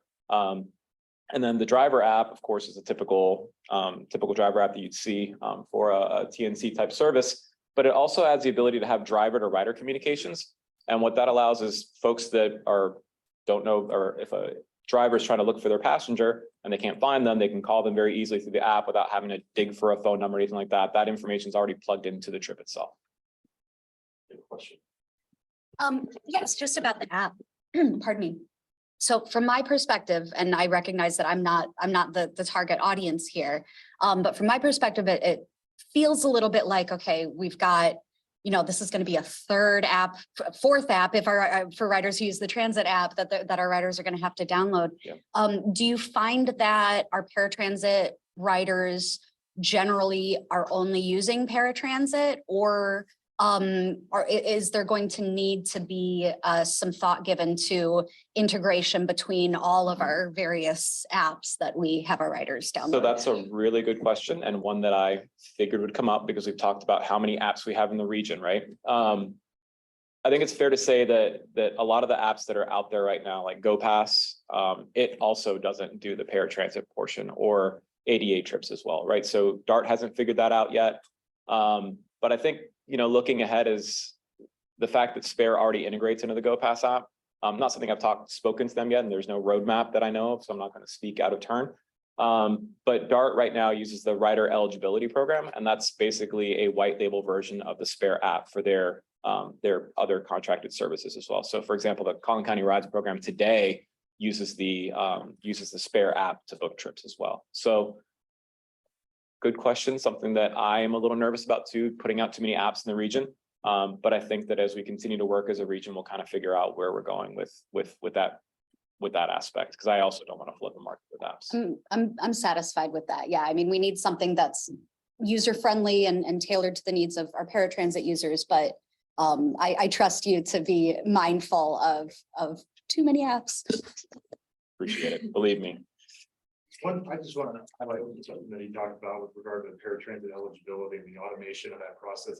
That's a really important thing to consider as we talk about the evolution of our customer service function. And we talked about that earlier in the year.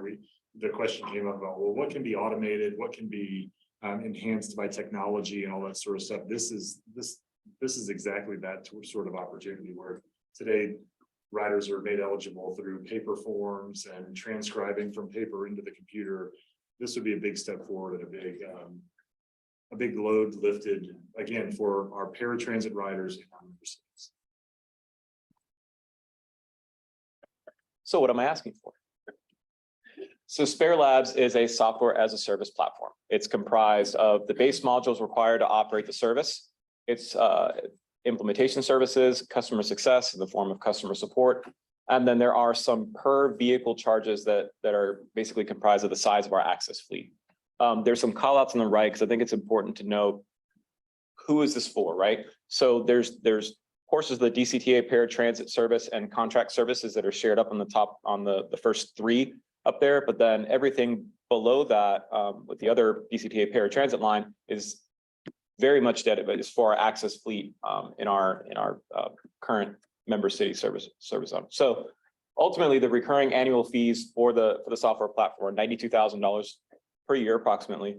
And then you'll notice there's a variable cost call out there for non-dedicated fleet. And non-dedicated fleet, as a reminder, is a taxi, it's a transportation network company, Uber, Lyft. So any trip that's dispatched that way has a $2 fee associated with it. What we've included here is a service that we operate today in Frisco, which has approximately 10,200 annual trips per year. And we're looking for a 26-month total contract with Spare Labs that totals to $247,296 per year, which also includes the variable costs in there. And the note on the bottom just indicates that staff is currently working to identify whether those $2 variable trips are going to be assigned through the administrative fee, the 69% administrative fee, or if we'll be billing that as a direct cost that is also subject to the reimbursement of that fee. So things we're discussing internally. I think ultimately, the reason we're looking at it, when the administrative fee covers it, is it really does alleviate staff burden overall. So the cost that we currently attribute to these services, kind of a wash as far as time is concerned. Any questions on this slide?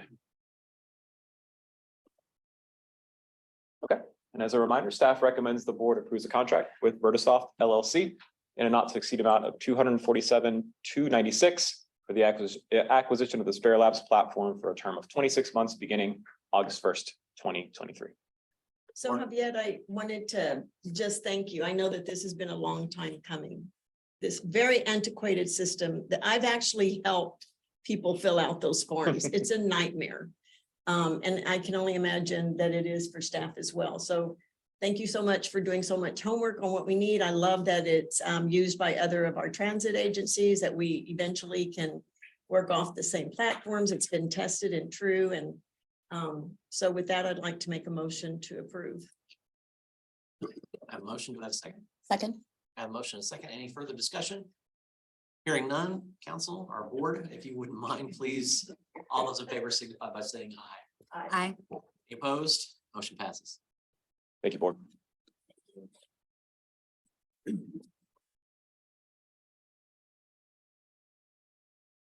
Item 4, discuss an update on member city transit-oriented development study and Old Town Louisville Station planning. This is packet page 22, and we do have Mr. Tim Palermo here.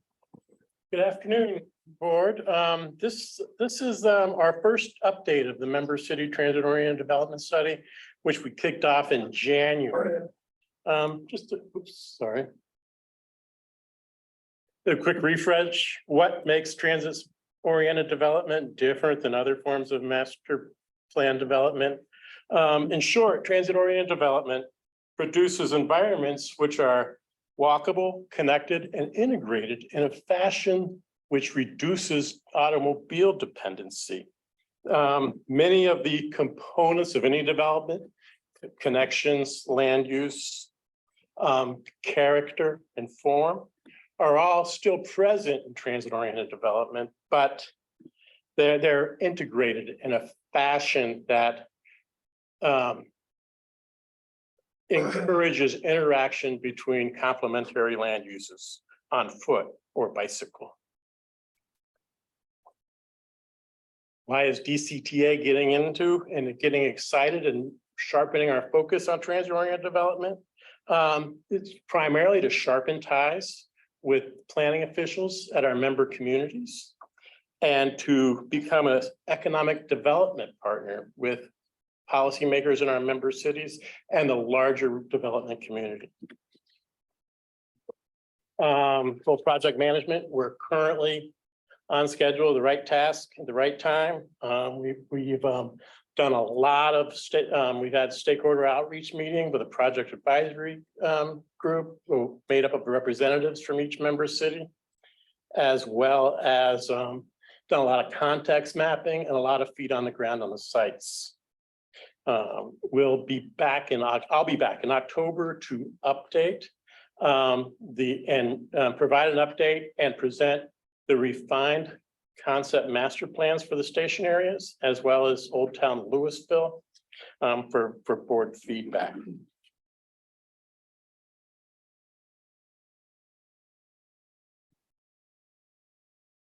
This study is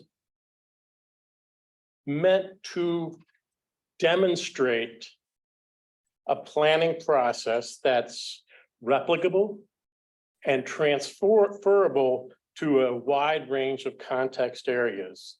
With that in mind, we picked 6 sites for demonstrate those plans, and those sites represent an urban planning context that's seen throughout our service area.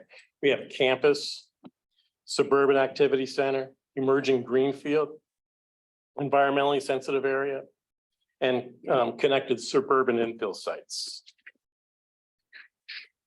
I'm going to go through the station areas that are which we're developing site plans and development programs for, and then coming 2 months.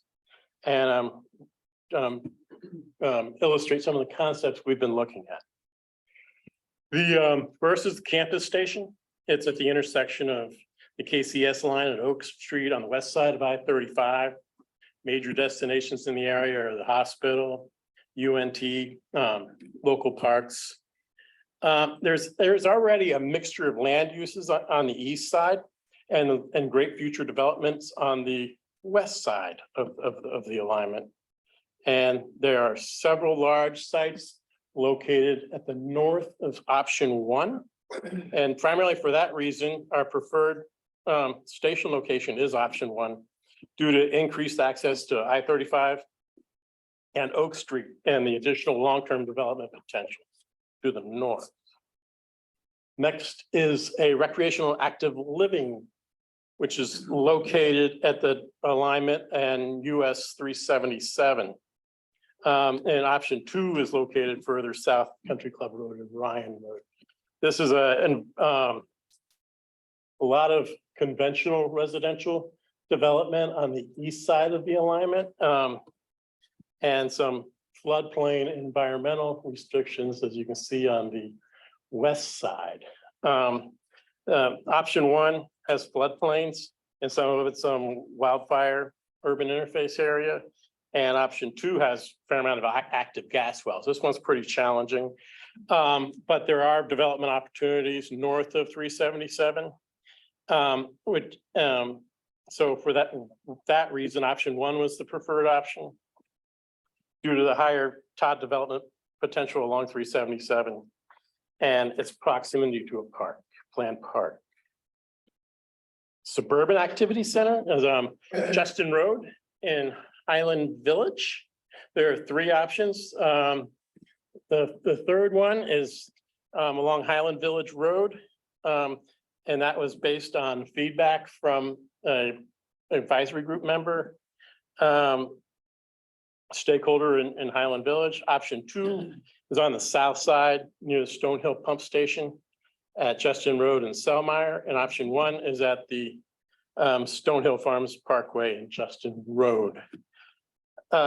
This one is the importance thing we're looking at in a suburban activity center is to maintain the suburban and residential character associated with it. The option 3 presents access to Highland Village Road and connects to the existing Highland Village, which connects to the Highland Village Road, Highland Village A train station. Furthermore, there's programmed improvements for Highland Village Road to make it a complete street with paths and walkable landscaping and the like. Therefore, option 3 was preserved. And it'll because of proximity to those things I talked about, the well-established neighborhoods and its ability to respect the established development character. Fourth one is Valley Ridge Road, which is an emerging greenfield. This one is located at the intersection of the KCS tracks and the A train. One of the things we looked at was the Old Town North Master Plan, and we wanted to respect some of the character of that and recognize that. It's the closest station to the A train alignment. So there's a long-term potential to have integrating it where a long-term KCS line might meet up with an A train station. But in the immediate term, while to help establish this development, could potentially be a rubber tire circulator for the Old Town circulator connecting the north and the south parts of Old Town. Option 1 was chosen primarily for those reasons that it could evolve over time to allow seamless transfers, and its proximity is closer to I-35.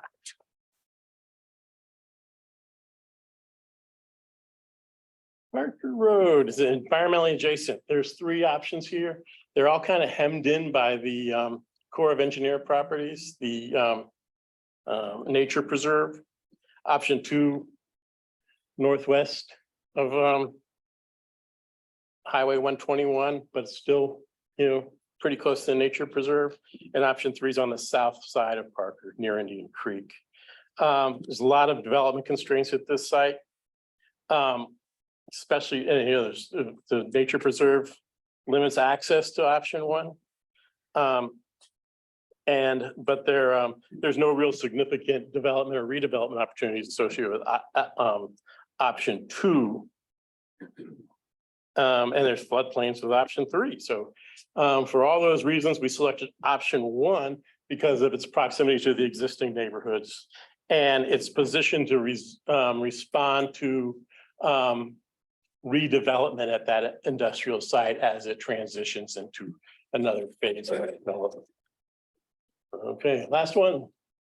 Hebron Station's our commercial infill context area. It's located at the intersection of KCS, Hebron Parkway. It connects to the BNSF potential commuter rail alignment that's contained in the long-range transportation plan. So it presents an opportunity there. And there's a lot of healthcare, religious institutions and parks around here. So a lot of non-residential uses already exist. We selected option 2 because of its proximity to another rail line, creating network connectivity as the region evolves. Real quick, to make these things happen require partnerships. They can't be done singly.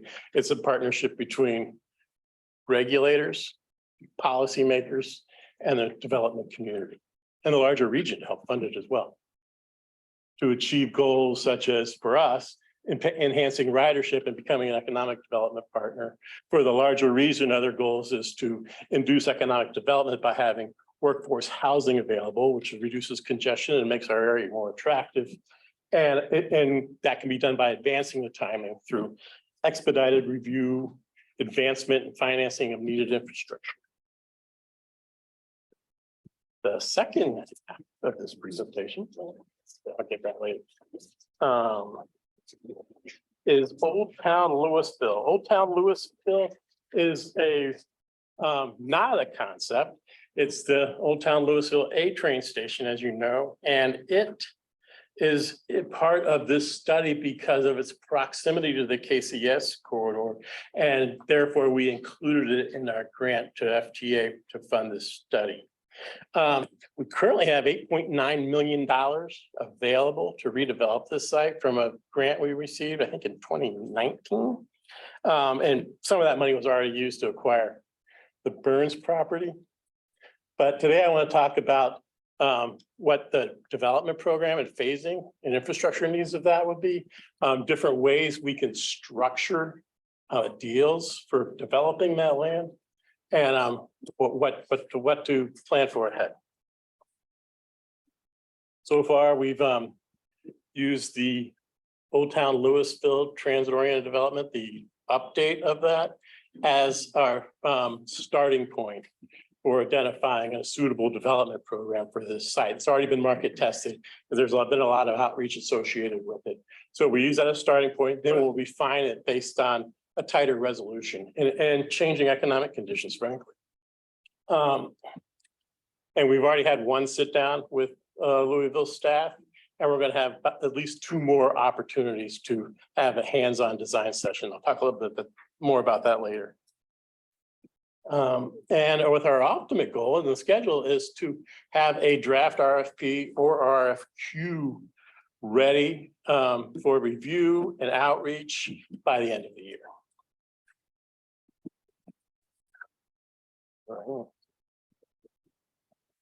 This is the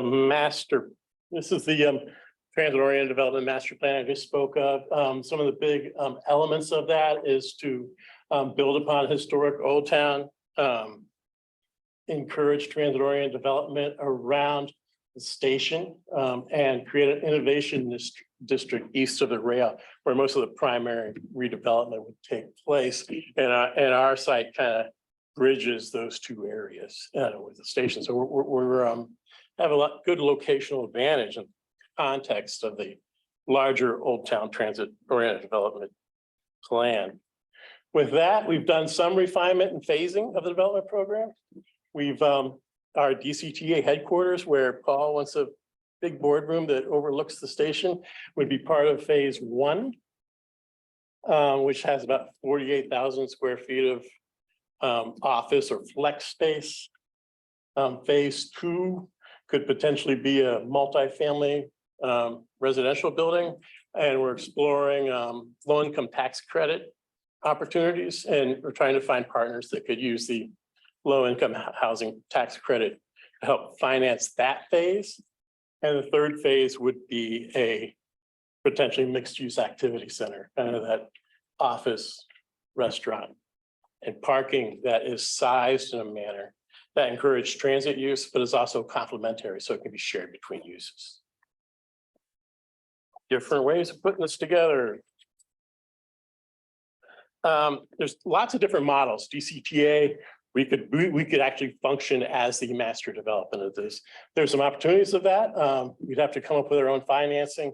We'd have to, frankly, build some internal capacity of people that are good at developing and marketing real estate. But the upside is we'd have full control over the development program, and what the successes and failures would be ours alone. We could partnership with a city that enables us to have better opportunities to advance financing for the needed infrastructure associated with this station, and or can be as hands off as selling the property and becoming a tenant. If for some reason we find a master developer that shares the same vision for the site that we do. RFP, RFQ, there's some subtle differences between the two. RFPs enable us to prescribe evaluation procedures and programmatic elements more specifically, and select based on who does that and who comes up with a better, frankly, financial pro forma and how they would implement that development program. And RFQ gives the responders a little more flexibility to show us what they do, what they can do. And generally speaking, RFQs get a lot more response, and RFPs you might get one or two, depending on how prescriptive the master plan ends up being.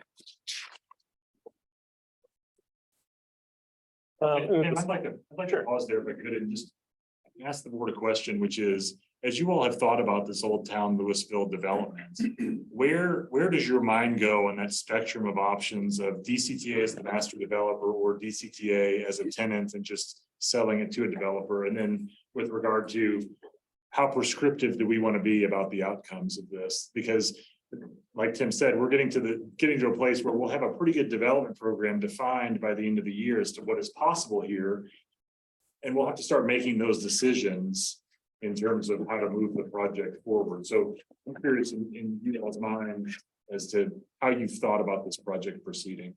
The next slide is that. Okay. That was just to say. I can set that up at the end of the presentation. I got a couple more slides, and we can, or we want to open a discussion on that now. It's up to you. Hearing nothing, we'll go. Oh, sorry. Just reading, yeah. Oh, yeah, I mean, I'm kind of looking back at like slide 62. And I would favor one of the middle two options, DCTA partnering. I would love to see us partner more heavily with the city, but we could also work with developers. I would hate to see us give up what property we have, given that the direction that the market is headed, right? There's never going to be an opportunity for us to really recover that. And I'm not real thrilled about the idea of DCTA financing something like that on our own. That sounds like a very risky proposition. I'd feel a lot more comfortable if we had a partnership with cities, possibly also private developers, but I definitely want to see us partnering heavily with cities.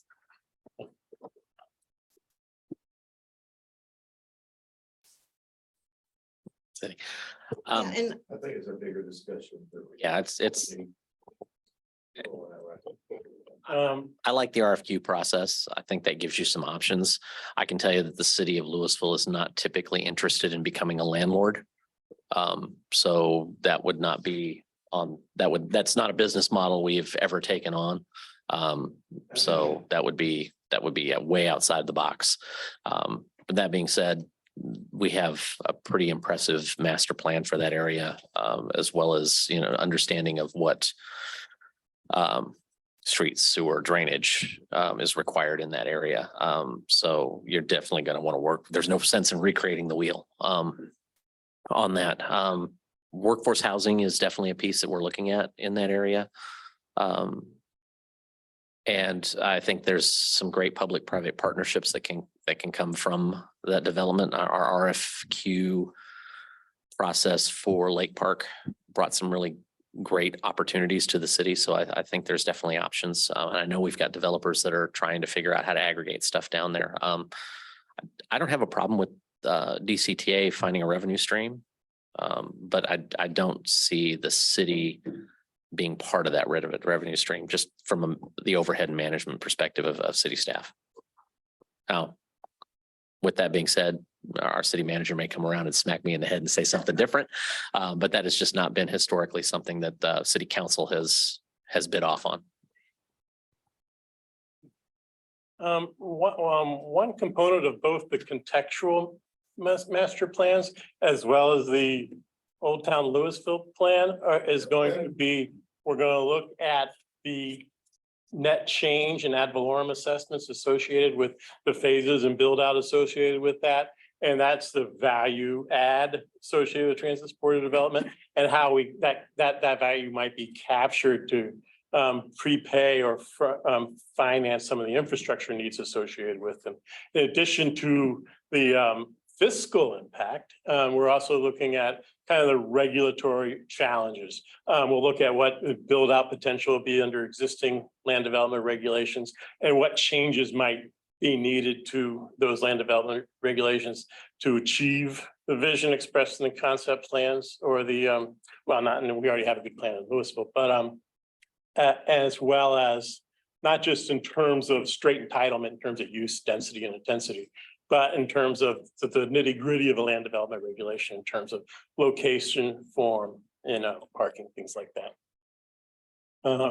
And also we'll, depending on the structure of the deal, there'd be good public-private partnership opportunities to leverage the return on our investment and share the risk. And also like a synthetic TIF where we could use the private side to finance the increment of appreciation ahead of time. And it's achieves the same ends of a TIF, but it can be accelerated. This is where we're heading. First week of August, we're having 6 hands-on urban design charrettes, 2 in this room on the 11th and 2 in our community room at the downtown Denton Transit Center. I'll put up a schedule next. Everybody's welcome to swing by, and you'll be handed a marker and you'll be asked to get some ideas, and as we develop those plans, and then we're going to refine those contextual plans as well as the Old Town plan, and we'll have the Old Town RFQ ready in December, and finally a final report in January. And that would be after, like I said, October feedback. And this is the schedule. Just a comment. One other thing that I didn't see mentioned was that whole area in Old Town is eligible for new market tax credits. The area downtown for the station is eligible for new market tax credits. Okay. So that would be another source of revenue that this DCTA could leverage to finance projects like that. So I would encourage you to take advantage of that. Is there an intent to run this by city staff? I'm working with planning staff. We started this with planning staff. We kicked it off. Have they seen this? They're invited to this. No, have they seen this slide presentation? No, they have not Okay. seen, they've seen a lot of elements of it, but not the Okay. specific one. I would love to get their feedback on the grid. From the range of options. Yeah. Yes. So, and then on this one, have you invited them to these charrettes directly? Yes. They're members of the project advisory group. We have key members, I think Gina and Richard there. Okay,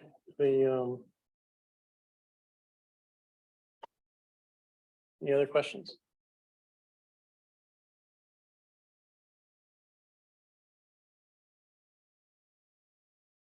Thank you, sir. Thank you. Appreciate it.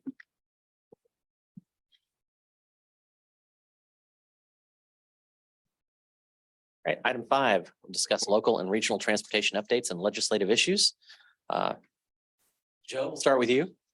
Got nothing. Paul, No, thank you. Ms. Costa, Yes, just some RTC updates.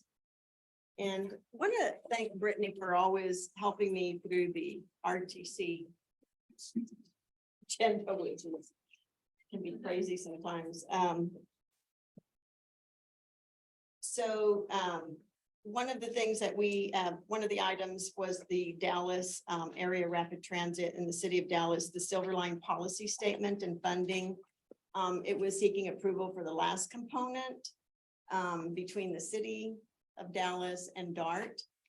This was a situation that Mr. Morris had mediated, and so there was approval of that and a request that DART and the city of Dallas find opportunities to have great dialogues about what they want for the city related to DART. So I think it was a good start for that. The transit funding for areas in Collin County, as was discussed earlier, and we made it really clear to the council that it was just, they were approving, should they choose to approve, which they did, the funding for us to continue to work with DART and COG and the other cities to finalize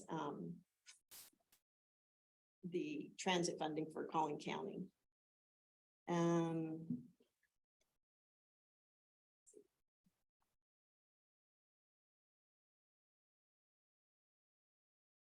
The automated transportation system initiative and modernization pilot, I think it's interesting. So it covers the automated transportation systems across the region. So Las Colinas, People Mover, which they've been trying to figure out what to do for a while. Asking DART to take over the operations, not sure that happened. And the proposal ATS in the Dallas International District, which was formerly Midtown. And the Arlington GM Mover. They're also evaluating a potential ATS system in the Plano Legacy area. One of the other things I wanted to bring up was the Transit Administration designated recipient.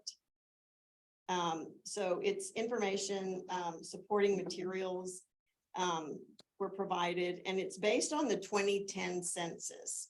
And so there's 3 urbanized areas in the DFW region, the Dallas-Fort Worth, Arlington, and Denton, Louisville, McKinney. Under the new 2020 designations, Frisco is being combined with McKinney, and that's going to create the McKinney-Frisco urbanized area, which will require designation of a new designated recipient for FTA funds prior to October 1st.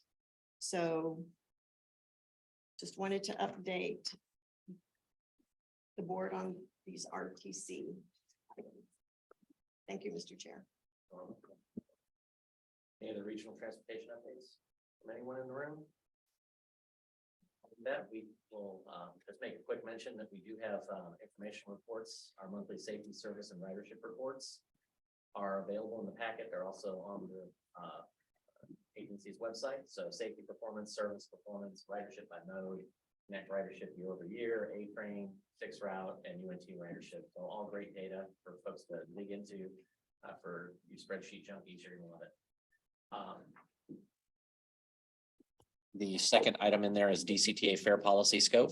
So you can see what we're starting to deal with as far as the fair policy moving forward. We're gonna have a big conversation on that over the next couple of months, I'm sure. Just if I could. Yeah. What we want to do is have we need a new fair policy at DCTA. We want to tee up that conversation in depth in a January strategic workshop sort of session. This scope of work gives us the background information that we need to have a really good, robust conversation with all the alternatives that ways this fair policy could go, so that then the policy can be written once the board kind of aligns around their vision for how they would like our fair policy to work. So we'll brief on that in the next board meeting. All right. Future agenda items, board member requests. Anyone on the board with anything they'd like to see or have a question about? Hearing none. Reports on items of community interest. We'll go ahead. We can't, of course, spend too much time on these as discussion, but we can absolutely pop them up. So I will start with Ms. Costa. We'll just work our way around. Any community interest? No, what I did want to discuss was, Mayor Rudy Durham's passing. He was, a member on the RTC for Louisville. Just great mayor for your city.